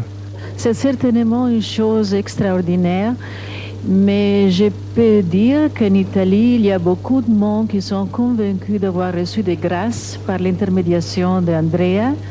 Et on a eu beaucoup de phénomènes, ces taches de sang qui se sont répétées chez beaucoup de monde. Et alors, il y a beaucoup de personnes qui le vénèrent comme un saint. Oui. Vous avez étudié de nombreux cas que vous relatez d'ailleurs dans vos ouvrages, notamment dans Messages d'espérance. Et il apparaît que finalement, les défunts qui peuvent établir le contact avec les vivants que nous sommes, ils sont très très rares. C'est un privilège divin. Il ne semble pas que ce soit une chose très rare parce qu'aujourd'hui, on peut assister, au moins en Italie, à une quantité de cas, spécialement d'enfants qui sont morts et qui viennent rassurer leurs parents qu'ils ne sont pas morts complètement, qu'ils sont vivants, qu'ils vivent encore et qu'ils peuvent avoir une communication avec les parents. Et je suis journaliste, comme j'ai dit avant, et je suis spécialisée dans ce domaine-là, et j'ai reçu beaucoup de confidences des parents qui m'ont communiqué leurs expériences avec leurs enfants qui sont décédés. Et en Italie, il y a maintenant un mouvement de parents qui se rassemblent, qui font des conférences, qui s'aident beaucoup, qui se confortent avec l'information de ce qui peut se passer. Pourquoi faut-il, la plupart du temps, presque tout le temps d'ailleurs, l'intermédiaire d'un médium? Ce n'est pas tout à fait toujours nécessaire. Et dans les chocs de la mort d'une personne qu'on aime, il y a beaucoup de personnes, spécialement des mères et des pères, mais des mères spécialement, qui ont développé des dons médianiques. Les études parapsychologiques ont démontré que chacun de nous possède un germe, comme on peut dire, un peu de sensibilité. Alors c'est le choc, c'est la douleur, c'est la souffrance qui peut bouger tout ça et faire développer quelque chose qui est déjà en nous. Alors, il y a beaucoup de mères qui ont développé les dons de l'écriture automatique, par exemple, et qui font directement ce contact avec leurs enfants. Alors, c'est ce qui expliquerait que ce soit beaucoup plus souvent des enfants décédés qui communiquent avec leurs parents que le contraire. Je crois que c'est perdre un enfant. Je crois que c'est la douleur la plus grande qui peut se passer. Et alors, c'est le choc, la tragédie, et c'est ça, je crois. Il y a aussi des cas de maris et de femmes qui ont des communications, mais je crois que la communication avec les enfants décédés, c'est la plus nombreuse à cause de ces chocs. Louis-Vincent Thomas a de multiples activités. Vous dirigez la société de thanatologie, c'est-à-dire d'études de la mort. Vous présidez aux destinées et mystères, on a déjà parlé, de Jans France, c'est-à-dire qui étudie les états de mort imminente et ces fameux voyages dont nous avons également parlé. Vous êtes anthropologue, vous avez beaucoup enseigné, vous enseignez toujours. Bon, alors, moi je pense aux spécialistes des NDE que vous êtes, de ces expériences de mort imminente, de ces voyages avec retour. Pour vous, ce que l'on vient de voir, est-ce que c'est une preuve de survie au-delà de la mort ou pas? Puisque vous parlez de Jans et des NDE, je crois qu'il y a peut-être deux cas dans les problèmes de communication avec l'au-delà. D'un côté, ce sont les vivants qui arrivent à un état proche de la mort. Peut-être vont-ils jusqu'à mourir, puis reviennent de l'au-delà et transmettent ce qu'ils ont vu. Et puis de l'autre, ce sont directement les défunts qui communiquent avec les vivants. Et ils communiquent les vivants à travers un triple discours, soit un discours religieux, soit un discours scientifique, soit un discours profondément intuitif, celui auquel Madame faisait allusion tout à l'heure. Preuve de survie alors? Comment? Preuve de survie. Preuve que beaucoup de gens croient à la nécessité de croire en la survie, ce qui est peut-être différent. Ah, vous êtes sceptique là? Je suis sceptique, mais je ne nie pas l'impossibilité du phénomène. À côté de vous, monsieur André Dumas, vous dirigez une revue Renaître 2000 et une société d'études francophones de... Rappelez-moi l'activité de cette société. Union scientifique francophone pour l'investigation psychique et l'étude de la survivance. Voilà. Il y aurait donc de vraies communications, André Dumas, avec les morts et puis des fausses? Ah oui, j'en suis convaincu. Alors dans ce cas, qu'est-ce que c'est, André Dumas? Qu'est-ce que c'est qu'une fausse communication dans ce cas-là? Le contenu des... Non. Alors une fausse, c'est une illusion. C'est une illusion de celui, de l'automate, qui en réalité fait parler son subconscient. Le subconscient joue un rôle considérable dans tous les phénomènes paranormaux et ça constitue précisément la grande difficulté de faire le tri, de séparer ce qui vient de l'individu vivant lui-même et qui croit recevoir une impulsion du monde spirituel et l'impulsion du monde spirituel lui-même. Louis-Vincent Thomas, donc vous aussi un petit peu de scepticisme sur ces communications en tant que preuve de survie?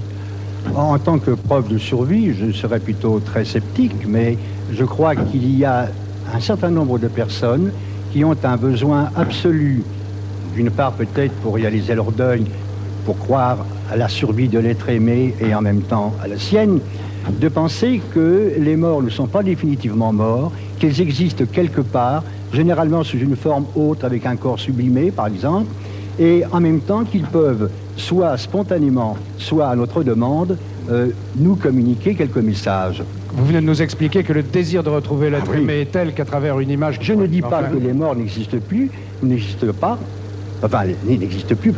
et je ne dis pas qu'un jour nous aurons la possibilité, s'ils existent, d'entrer en relation avec eux. Je dirais même que je le souhaite. Mais dans l'état actuel des choses, il faut que nous soyons animés d'une très grande curiosité pour pousser plus loin l'expérience. Il ne s'agit pas d'arrêter, il ne s'agit pas de dire c'est des fariboles ou de la charlatanerie. Ce ne sont ni les uns ni les autres, mais il faut encore beaucoup de travail pour aller plus loin. Paola Giovetti, on a beaucoup parlé de la mission d'Andrea. C'était quoi cette mission? Apporter la preuve de la survie? Je crois que c'est ça. C'est Andrea même qui a dit que sa mission, la raison de sa vie et de sa mort était de donner la preuve de la survie. Je suis d'accord avec le monsieur que c'est très difficile de donner une preuve définitive de la survie. Et chaque conclusion sera toujours subjective.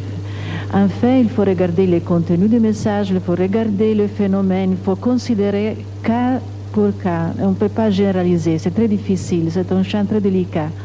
Mais je crois, j'ai vu beaucoup de choses dans ce domaine et je crois qu'il y a la possibilité d'avoir des raisonnables certitudes et d'être raisonnablement sûr que quelque chose survit. Naturellement, ce n'est pas une généralisation, il ne faut pas dire que dans tous les cas qu'on va étudier, il y a cette preuve, il y a cette possibilité, mais la possibilité en soi existe. En relayant, comme vous le faites, en donnant une telle publicité à ces contacts qui s'établissent, mais qui, il faut bien le dire, restent exceptionnels. D'ailleurs, dans les messages, les morts eux-mêmes disent que c'est un privilège que de pouvoir communiquer avec les vivants. Est-ce qu'il n'y a pas un grand danger, c'est-à-dire d'entraîner une énorme déception chez tous ceux qui ont perdu un être cher et qui n'arriveront jamais à obtenir ce contact? Non, on dit toujours que c'est une chose exceptionnelle, qu'il ne faut pas croire que chacun peut obtenir ça. On ne sait même pas pourquoi une personne peut obtenir ça et l'autre il ne peut pas obtenir. Dans les conférences qui sont organisées en Italie par ces groupes de parents, on dit toujours ça, qu'il ne faut pas prétendre trop et qu'il faut avoir beaucoup de patience, beaucoup de foi, beaucoup d'espérance. Et si on n'obtient pas quelque chose soi-même, il faut être content de constater que quelque chose peut se passer chez les autres. C'est déjà beaucoup, je crois. Je vous remercie, Andrea Dumas. Merci, Louis-Vincent Thomas et Paola Giovetti.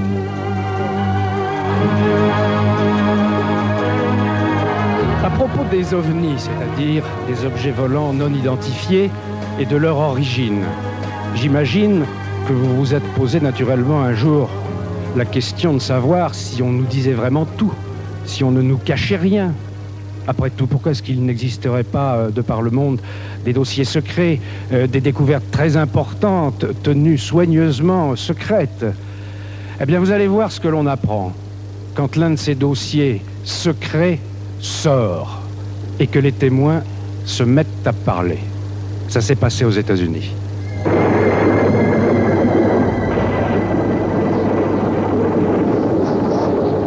Nous sommes le 2 juillet 1947. Une violente tempête électrique s'abat sur les plaines désolées du Nouveau-Mexique.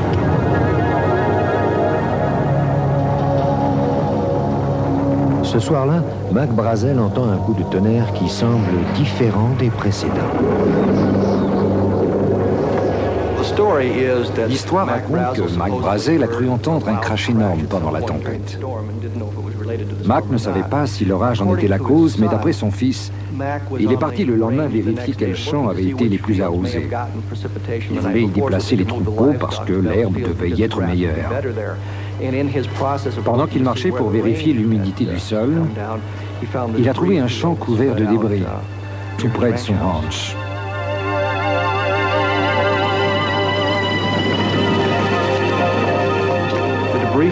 Le site avait environ 1 kilomètre de long et 600 mètres de large. Il était jonché de pièces qui apparemment n'étaient pas métalliques. D'après les descriptions qu'on nous en a faites, cela ressemblait plutôt à du plastique. En tout cas, quelque chose de très dur et de très léger. Certains morceaux mesuraient plus d'1 mètre de long, mais pesaient à peine plus lourd qu'une plume. Il y avait des sortes de tiges de métal, très flexibles, mais très résistantes. Il y en avait partout sur le champ. Certains de ces morceaux de métal semblent avoir d'étranges particularités et une résistance étonnante.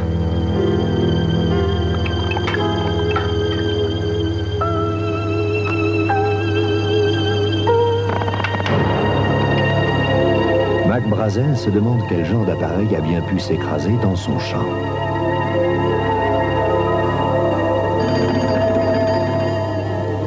Il décide de prévenir la base militaire de Roswell, située à quelques kilomètres de son ranch.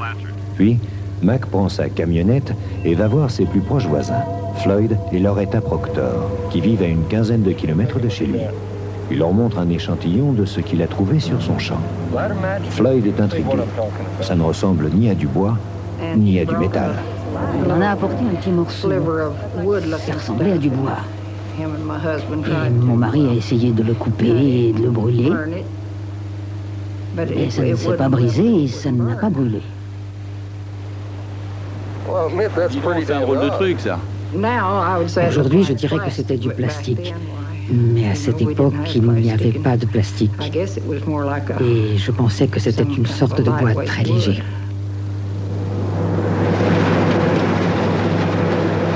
Dans l'après-midi, Mac Brazel conduit 2 officiers de renseignement de la base militaire de Roswell sur le site de l'explosion. L'un des officiers est le major Jess Marcel, un pilote de combat expérimenté.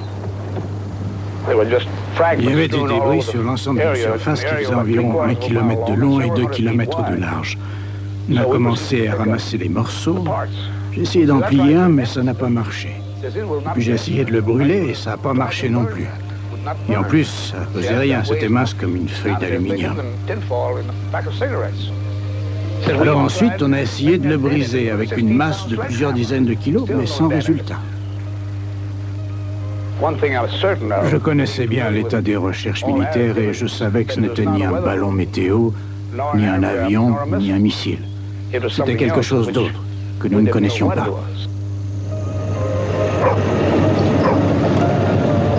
Tard dans la nuit du 7 juillet, le major Marcel regagne Roswell.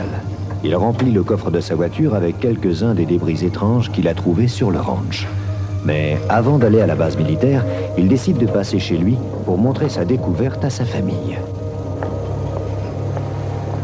Il a tout étalé sur la table de la cuisine et il examine chaque morceau. Mais il n'a jamais rien vu de semblable. Jesse Marcel Jr., qui avait 11 ans à l'époque, s'en souvient comme si c'était hier. Il est l'une des rares personnes encore vivantes à avoir manipulé ces débris. Tu crois que c'est un avion de l'armée qui s'est écrasé? Non, fiston, je ne sais pas d'où ça vient. On était complètement fascinés par ces débris parce qu'on ne savait pas ce que c'était. Ça venait de l'inconnu. Regarde cette écriture. Qu'est-ce que tu crois que c'est? On dirait des hiéroglyphes. Cette écriture était constituée de hiéroglyphes, de type égyptien, mais pas vraiment. Les symboles sur cette barre étaient plus ou moins géométriques, et ils étaient alignés comme des mots. Les dessins étaient de couleur violette, et comme gravés dans le métal.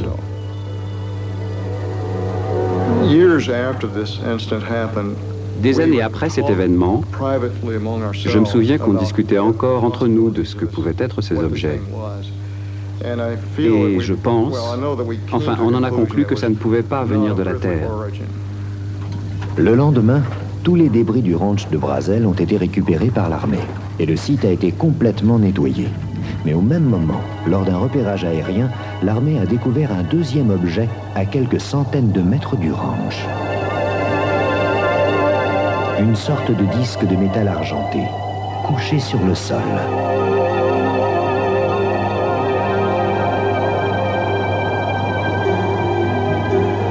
C'est à cet instant qu'un ingénieur du département de conservation des sols, Barney Barnett, va arriver sur les lieux.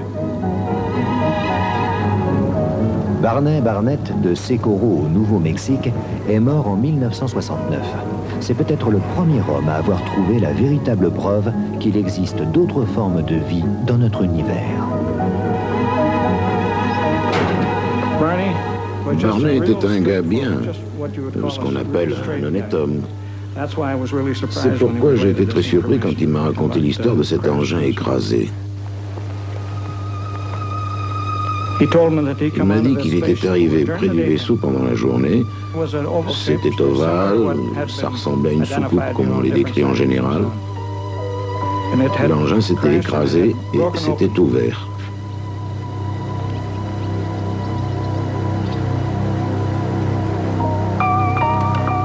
Il y avait aussi des êtres bizarres. Il y en avait 4 étendus par terre, hors du vaisseau. Ils étaient sur le sol. Il m'a dit que ces êtres avaient une tête plus large que leur corps.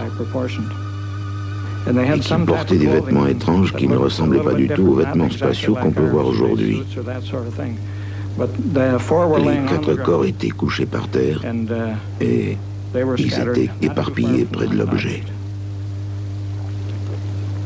Barney a raconté à Verne qu'il était arrivé sur le site presque en même temps qu'un groupe d'étudiants en archéologie qui avait repéré l'engin de loin.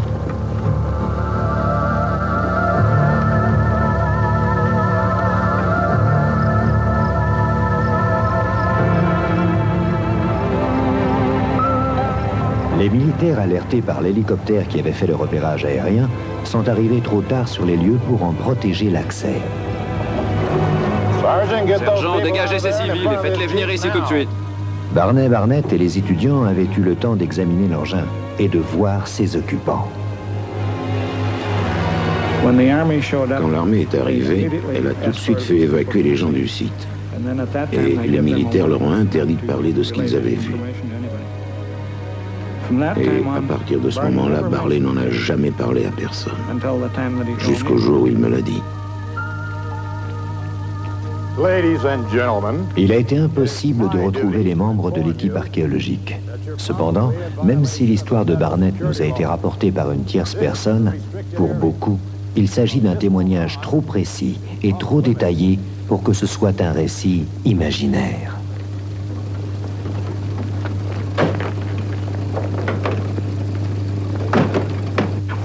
Au début, quand il m'a raconté tout ça, je n'en revenais pas. Je ne savais pas quoi dire, mais je l'ai cru parce qu'il était honnête. Je mettrai ma main au feu qu'il a dit la vérité. Il n'aurait jamais inventé cette histoire. C'est pour ça que j'y crois. Officiellement, l'armée annonça à la presse qu'un ballon météorologique s'était écrasé à Roswell. Mais en 1984, ce document classé top secret, intitulé MJ-12, a été envoyé anonymement à un spécialiste des ovnis.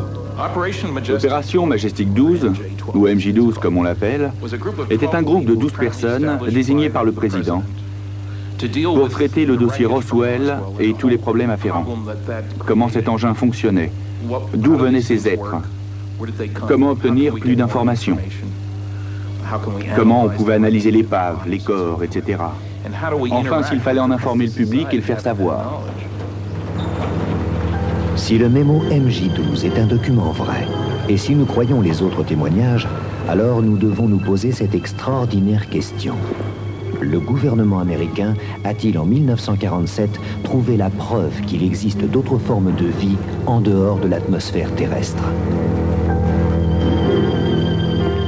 Hormis Barney Barnett, un seul homme a reconnu avoir vu des extraterrestres. Le capitaine Pappy Anderson, le pilote de l'avion qui a embarqué les premiers débris de Roswell. En 1981, 2 ans avant son décès, il a avoué à sa femme que malgré les démentis de l'armée, l'incident de Roswell était bien réel.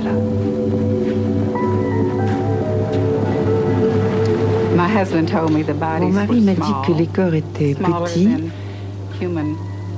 que des corps humains. Les têtes étaient plus grandes et les yeux étaient enfoncés et un peu bridés. Ils avaient des vêtements taillés dans un tissu qu'ils n'avaient jamais vu. Ils étaient étranges.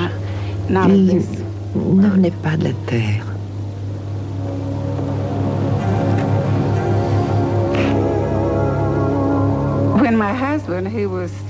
Vous savez, mon mari était un homme honnête. Il avait en charge 29 types d'avions militaires. Et il était pilote de commando. Et moi, quand c'est un premier pilote de commando qui me raconte ce genre de choses, je le crois.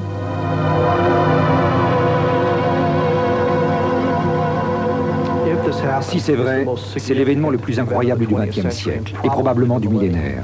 Et c'est exactement comme si au moment où Christophe Colomb découvrait l'Amérique, la reine Isabelle avait décidé de ne rien dévoiler de ce nouveau monde. «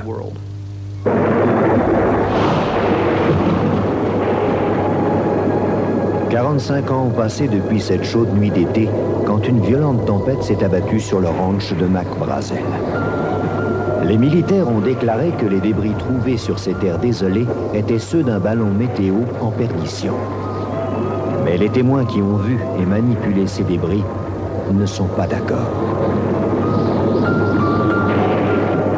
Peut-être était-ce un avion expérimental que l'armée tenait à garder secret à tout prix. Mais peut-être, oui, peut-être était-ce vraiment quelque chose d'autre. Alors finalement, la question que je posais avant ce film, et si on nous cachait des choses? Et si on ne nous disait pas tout? Christiane Brichambault, vous avez fait partie de la première équipe du GEPAN, le groupement d'études des phénomènes aérospatiaux non identifiés, émanation d'un organisme public, le CNES, tout ça sous le contrôle bien sûr du pouvoir politique. Est-ce que vous, quand vous étiez au GEPAN, vous avez eu à connaître de dossiers d'OVNI dont les autorités vous ont dit motus et bouche cousue? Non. On n'en parle pas. Non, mais il y a quand même une chose... Il y a simplement une coïncidence curieuse, si vous voulez. C'est à partir du moment où il y a eu l'affaire de Trans-en-Provence qu'il y a eu l'étude qui a été publiée, oui. Qu'il a fallu 1 an ensuite pour que le comité scientifique du GEPAN et le GEPAN disparaissent. Ah, ne sont plus convoqués. C'est tout ce que je peux dire. Vous notez une coïncidence, alors, entre la disparition du GEPAN, oui. C'est une coïncidence, oui. Dans le temps. L'affaire de Trans-en-Provence, c'est l'affaire de Trans-en-Provence. Les téléspectateurs de Mystère la connaissent bien. Oui, mais justement, bon. Alors, on a pu entendu parler ensuite, malgré les réclamations des divers membres qui se demandaient enfin, ce qui se passait, pendant 6 ans, jusqu'au mois d'avril de cette année. Dans le fond, s'ils existent, parce que là c'était un accident, Roswell, il n'était pas dans l'intention des extraterrestres de se casser la figure. Ah ben, alors, vous partez déjà de l'hypothèse que ce sont des extraterrestres. Non mais si les extraterrestres existent, et c'est une probabilité non nulle en termes de physique, en termes d'astronomie, mais ils n'ont qu'à se montrer une fois pour toutes, ça serait tellement plus simple. Jean-Claude Ribe. Là, on entre effectivement dans le domaine de l'hypothèse. Je pense que vous alliez un petit peu vite en disant ces extraterrestres qui sont tombés à Roswell, parce que c'est une interprétation possible. Disons un cas en lui-même, je n'en parlerai pas moi, parce que je ne connais pas ce dossier en détail. Donc un cas n'est pas vraiment par lui-même probant. Ce qui est beaucoup plus intéressant, c'est un ensemble de cas, là où on peut commencer à faire de la science, à faire de la statistique, et il est certain que dans les dossiers qui a étudié le GEPAN, qui étudie maintenant le CEPRA, il y a des cas qui, pour le moment, résistent à l'analyse, c'est-à-dire qu'on ne sait pas expliquer. Donc c'est très intéressant. Oui. Donc l'hypothèse extraterrestre est une hypothèse qu'on ne peut pas rejeter. Qui n'est pas irrationnelle. Alors là, je vais répondre vraiment à votre question. Oui. Effectivement, cette hypothèse n'est pas irrationnelle. Et si des gens étaient capables de venir nous voir et de se déplacer, comme certains témoins racontent avoir vu des objets se déplacer. Alors, qu'est-ce qui se passe si on se pose, si mettons, je suis un extraterrestre et je vais me poser place de la Concorde et puis je dis, voilà, coucou, c'est nous, vous êtes obligés de nous reconnaître. Ça fait une grosse panique, surtout il y a 20 ou 30 ans. C'est une catastrophe, en fait, pour l'humanité, parce que les scientifiques, les premiers, seraient, je dirais, réduits au chômage, ce qui n'est pas très grave en soi, mais la science terrestre serait décapitée. On n'aurait plus qu'à poser des questions. S'il vous plaît, monsieur, et après, qu'est-ce qui se passe? Donc ça serait un choc culturel qui, avec les meilleures intentions du monde, détruirait notre civilisation. Donc si on admet des gens qui sont non seulement plus avancés que nous techniquement, mais qui sont un peu civilisés, donc qui ne cherchent pas à nous détruire, et sans leur prêter des sentiments angéliques, s'ils sont simplement des scientifiques qui viennent explorer. Un bon scientifique, il ne va pas commencer par détruire ce qu'il veut observer. Si je veux étudier une fourmilière, je ne vais pas commencer par donner un grand coup de pied dedans et puis regarder ce qui se passe. Je vais essayer de l'étudier sans la perturber. Donc si je veux étudier une civilisation extraterrestre moins avancée, je vais essayer de ne pas me montrer. Ou de me montrer très très peu. De faire petit à petit prendre conscience aux gens que peut-être il existe d'autres gens. Donc je ne dis pas que cette chose est vraie, mais c'est une hypothèse logique, qui tient la route, disons. En tout cas, comme scientifique, et je renvoie les téléspectateurs à votre merveilleux petit bouquin que vous avez écrit d'ailleurs en collaboration, qui s'appelle La vie extraterrestre, chez Larousse. Comme scientifique, ça vous chiffonne pas du tout l'hypothèse des extraterrestres. Je vous trouve plus hardi dans votre livre que sur le plateau de Mystère. Ah non, attention, je dis ça ne me chiffonne pas du tout, c'est une hypothèse qui tient la route. Je dis ce serait un peu trop rapide de dire on est certain qu'il y a des vaisseaux extraterrestres sur Terre. Ça, je ne l'ai pas dit, je ne le dirais pas, ce ne serait pas scientifique actuellement. Mais pour les astrophysiciens d'ailleurs, la probabilité que hors du système solaire il y ait des planètes propices au développement de la vie et par conséquent d'une vie intelligente est une probabilité très très forte. Ah, très forte, oui. Il est très difficile de donner des chiffres parce qu'encore une fois, on n'a pas encore d'expérience absolue. On ne connaît d'autres planètes que celles de notre système solaire, à part un cas qui est très spécial de 2 planètes autour d'un pulsar, qui est une étoile tellement extraordinaire que ce n'est sans doute pas un endroit propice à la vie, mais on a de plus en plus de présomptions, mais très fortes. Donc je dirais que scientifiquement, la majorité des astronomes comme des biologistes ont la quasi-certitude qu'il doit y avoir d'une part beaucoup de planètes propices à la vie dans l'univers et qu'il doit y avoir beaucoup de planètes habitées, qu'il doit y avoir des civilisations comme la nôtre ou supérieures à la nôtre. Donc il n'y a pas de certitude, encore une fois, au sens scientifique de dire on en a la preuve, et on l'aura peut-être dans les quelques prochaines années, entre autres avec les programmes de recherche sur le SETI, ou peut-être avec l'étude de phénomènes ovnis. Le SETI, c'est l'écoute du cosmos. Le SETI, c'est l'écoute. Mais comme je l'ai dit une fois, il ne faut pas se limiter à l'écoute, c'est très important, il faut le faire, le programme SETI. En même temps, j'ai employé une fois cette image, ce serait quand même un petit peu stupide d'être là à tendre l'oreille en disant oh là là, est-ce qu'il y a quelqu'un qui nous parle? Et puis pendant ce temps, vous avez un petit humanoïde qui vous tape sur l'épaule, il vous dit non, non, je ne veux surtout pas me retourner parce qu'il ne peut pas exister. Enfin, moi, je propose quand même qu'on regarde. Pour y aller voir, et un jour la technologie humaine permettra peut-être d'y aller voir, il y aura quand même un problème, c'est la durée du voyage. Absolument. Et ça, effectivement, il ne faut pas rêver, enfin, en tout cas personnellement, je ne rêve absolument pas de vitesse supraluminique comme on en voit en science-fiction, donc il faudra toujours des temps très longs, se chiffrant en siècles, pour aller d'une étoile à l'autre. Ce qui veut dire que si on est raisonnablement pessimiste, c'est-à-dire si on ne pense pas à l'hibernation ou à des procédés comme ça, il faudra des voyages sans retour où les gens partiront et puis leurs arrière-petits-enfants débarqueront. Ce n'est pas du tout impensable. On le fera peut-être, je pense que nous le ferons, et donc le voyage dans les étoiles est possible et concevable. Ce qui suppose, pour reprendre votre expression, une colonisation de l'espace par l'homme très très aboutie, avec des bases de vie où il y aura des centaines de milliers de terriens qui passeront toute leur vie, qui ne reviendront plus sur Terre à ce moment-là. Absolument, oui. C'est raisonnable d'envisager ça. Ah, c'est tout à fait raisonnable de l'envisager. En tout cas, pas mal de gens l'ont imaginé. Le physicien américain O'Neill a fait tout un modèle de ville de l'espace, de grands cylindres, où pourraient vivre des centaines de milliers ou des millions de gens. Et on peut très bien concevoir des archipels de l'espace comme ça, qui un jour quitteraient le système solaire pour aller vers une autre étoile. Et alors, contrairement à ce que les gens disent parfois, ce ne serait pas du tout horrible, ce ne serait pas d'être dans un sous-marin nucléaire ou enfermé dans une petite boîte. Ce serait, vous seriez dans votre monde à vous, habituel, et puis simplement vous quitteriez le système solaire avec lequel les liens étaient devenus assez lâches, et on part vers une autre étoile. Puis on y mettrait le climat qu'on veut, quoi. Absolument, le paradis, quoi. Ça peut être paradisiaque. C'est peut-être un peu naïf de dire ça, mais j'y crois tout à fait. Eh ben, merci Jean-Claude Rive. Avec vous, au moins, on rêve et on voit l'avenir en rose. Tous les ans en France, comme ailleurs, des centaines et des centaines de personnes sont portées disparues.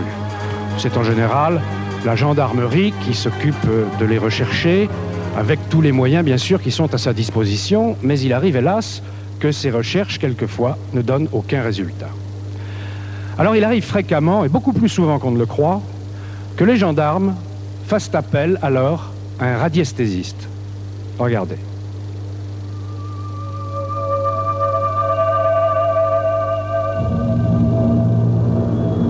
Depuis 4000 ans, l'homme se sert de cet objet étrange, le pendule.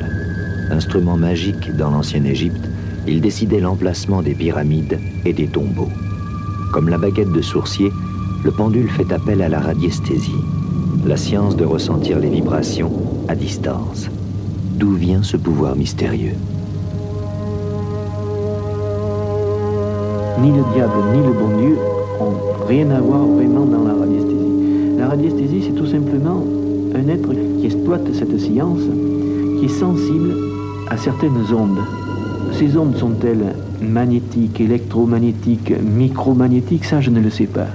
D'ailleurs, des scientifiques qui m'ont fait faire des expériences disent que je suis parfois un médium. Pour moi, le sommet, c'est de chercher des disparus.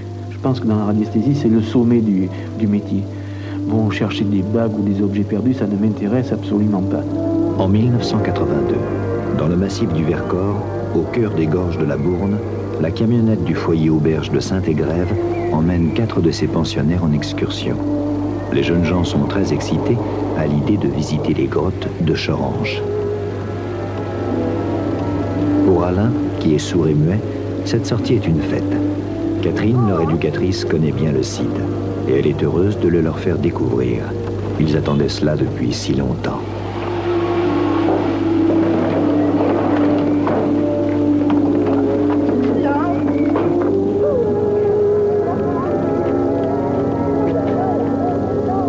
Je m'imagine un petit peu comme un radar. C'est un petit peu étrange de dire qu'on peut aller chercher quelqu'un à 10, 15, 20 000 kilomètres de là sans que cela pose des problèmes. Et pourtant, c'est ce que je fais tous les jours.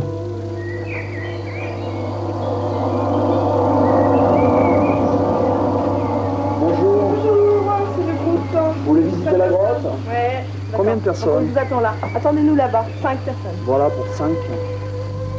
L'entrée des grottes est située sous les imposantes falaises de Presles. Alain est étonné par ce site étrange. Là, on est passé sous la falaise, on a à peu près 250 mètres de roche maintenant, au-dessus de nous. Ça suit bien, pas de problème? On est à la base maintenant. Nous avons 2 rivières. Il ne soupçonnait pas l'existence d'un tel univers. Dans ce petit lac. Ça va, pas trop froid? Alain découvre avec émerveillement ce paysage souterrain et se laisse absorber par la féerie des grottes. Petite draperie qu'on voit là, c'est cette dentelle dont je parle. Vous la voyez? Vous avez une jolie colonne là sur le côté. Son premier contact avec un site sauvage lui fait oublier le reste du groupe. Mais Catherine est vigilante et elle le ramène auprès de ses camarades. À ce jour, j'ai recherché 1031 disparus, j'en ai retrouvé 214, j'ai 140 échecs que je me connais et 670 disparus qui sont des résultats en attente. J'appelle des résultats en attente des affaires comme Philippe de Dieuleveux, Arnaud de Rosenay. La promenade se termine. Il faut sortir de la grotte. Mais Alain n'a pas envie de s'arracher à ce monde de rêve.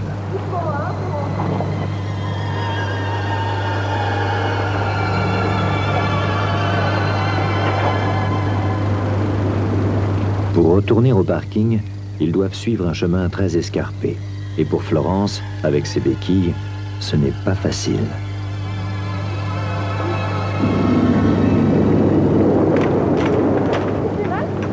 Immédiatement, Catherine se précipite. Mais Alain, lui, ne se rend compte de rien. Perdu dans ses rêveries, il ne voit pas ses camarades et continue tout droit. Mais par là, c'est la montagne et tous ses dangers. Les torrents, les rochers, les précipices. À chaque pas, il s'éloigne un peu plus du groupe.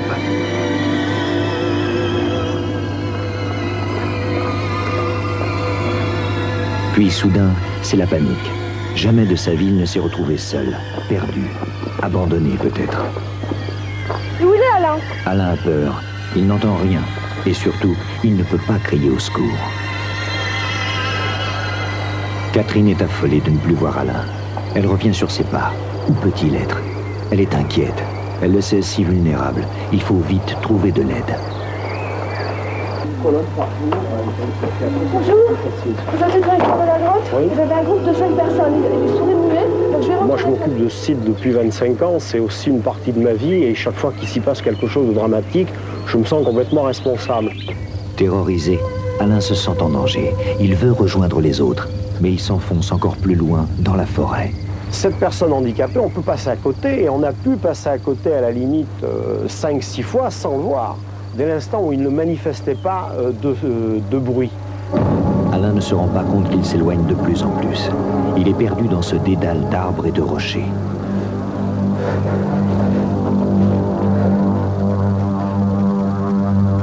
La nuit commence à tomber. Les recherches vont être encore plus difficiles, presque impossibles.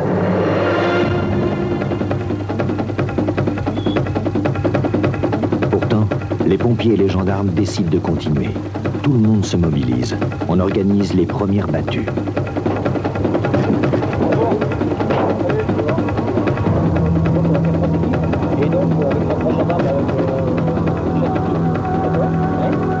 Alain marche depuis des heures. Il est à bout de force. Il a peur et seul dans la nuit, il n'arrive pas à continuer.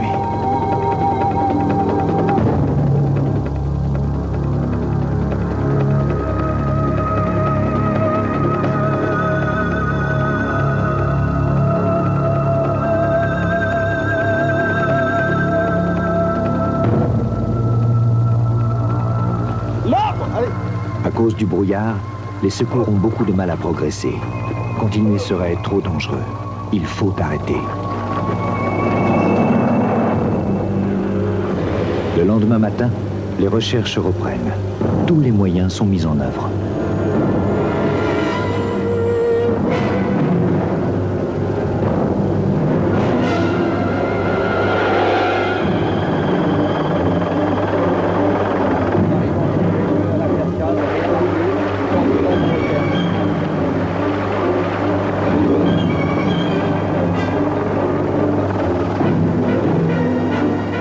Première lueur du jour, Alain est reparti.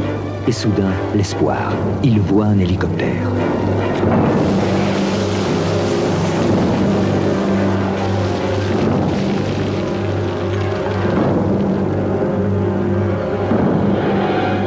La deuxième nuit surprend les sauveteurs. On est quand même très épuisé, parce qu'on a recherché de partout. Et très inquiet parce qu'à partir de ce moment-là, on a plus le sentiment de rechercher un cadavre qu'une personne vivante. Il y a peu de chances qu'Alain soit vivant à ce moment-là. On va arrêter, il n'y voit rien là, hein. Ok. On a décidé d'interrompre les recherches et on a eu l'idée, en accord avec le directeur, de faire appel à un radiesthésiste qui pourrait peut-être nous aider. Une disparition ? Les grottes de Choranche. Oui, je dois avoir une carte de ce secteur. Quand est-ce qu'il a disparu? Écoutez, je vais essayer de faire une recherche sans photo. Je vous dirai ce que j'en pense, si je trouve d'abord, si j'ai une réaction de vie. Quand je suis en condition de travail, je peux passer de l'état, disons, normal à une période d'intensité de travail importante en quelques secondes. Je ne rentre pas en transe, je suis seulement concentré sur ce que je vais faire. Et je travaille en me concentrant, disons, d'une manière peut-être particulière ce soir-là, parce que je n'avais rien pour travailler. Mais il fallait que je sente une présence humaine. Et maintenant, tout est entre les mains de Jean-Louis Crozier. Seul, avec une carte et son pendule, il va tenter le soir même de retrouver Alain, qui est à 200 km de là.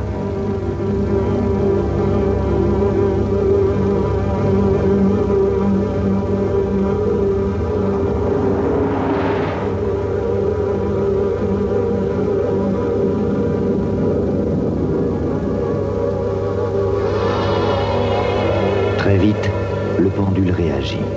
Jean-Louis Crozier perçoit un écho. Comment être sûr? Et puis la question la plus importante, Alain est-il vivant?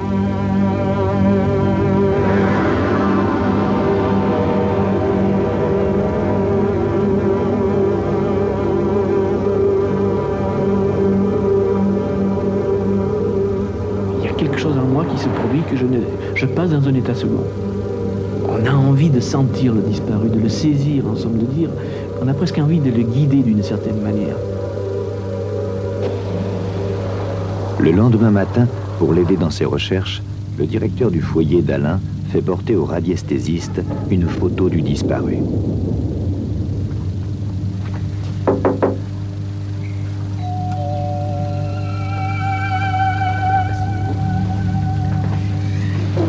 Alors voilà la photo, et voilà les cartes.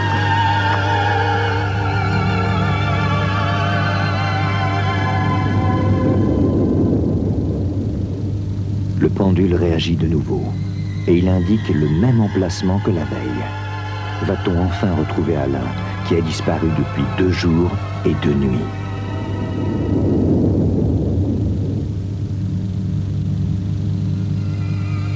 Je ne sais pas, je ne connaissais pas le site de Chorange.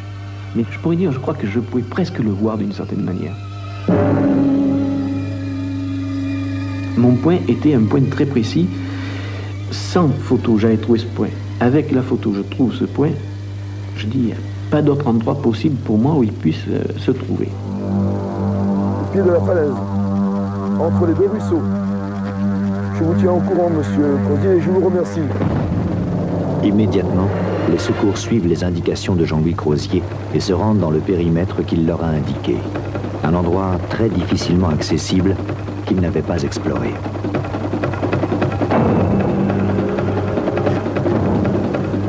Alain est vivant, affaibli mais vivant.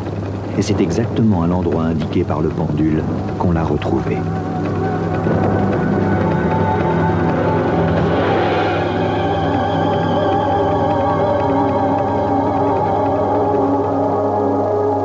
Si vous êtes contre la radiesthésie, vous ne pouvez pas nier de toute façon le phénomène et dire bon ben ça a marché. Et alors le hasard, bon pour un peu je veux bien, mais là en l'occurrence avec tous ces événements et tous ces éléments que donne le radiesthésiste, il n'y a plus du hasard. Bon, qu'est-ce qu'il y a, j'en sais rien, mais il y a un résultat.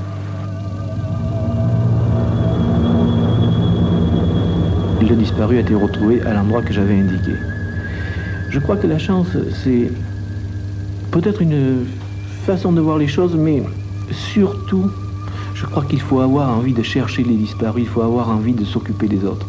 Parce que pour être un bon radiesthésiste, si on n'aime pas les autres, on ne peut pas vraiment les chercher avec la passion, le désir de vouloir les sauver quand il y a un risque, quand il y a un danger.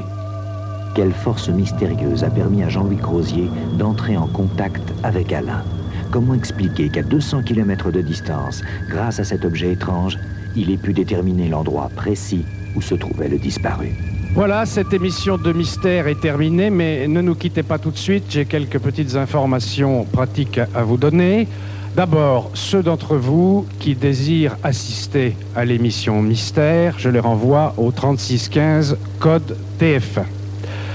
Et puis, ceux ou celles qui auraient à nous communiquer des histoires extraordinaires, alors là, ils peuvent l'adresser à l'adresse qui apparaît d'ailleurs sur votre téléviseur, boîte postale 2008 92 518 Boulogne-Cedex.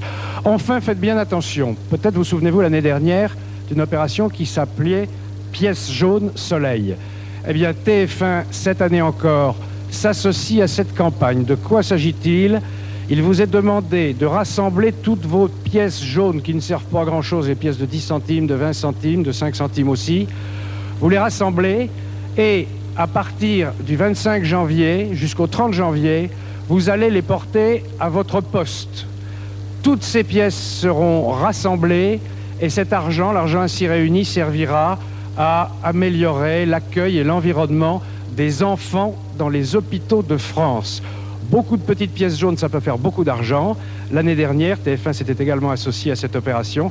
Ça avait quand même rapporté 6 millions. Alors, rassemblez vos pièces jaunes. Mystère vous dit bonsoir et on se retrouve naturellement dans un mois pour une autre émission.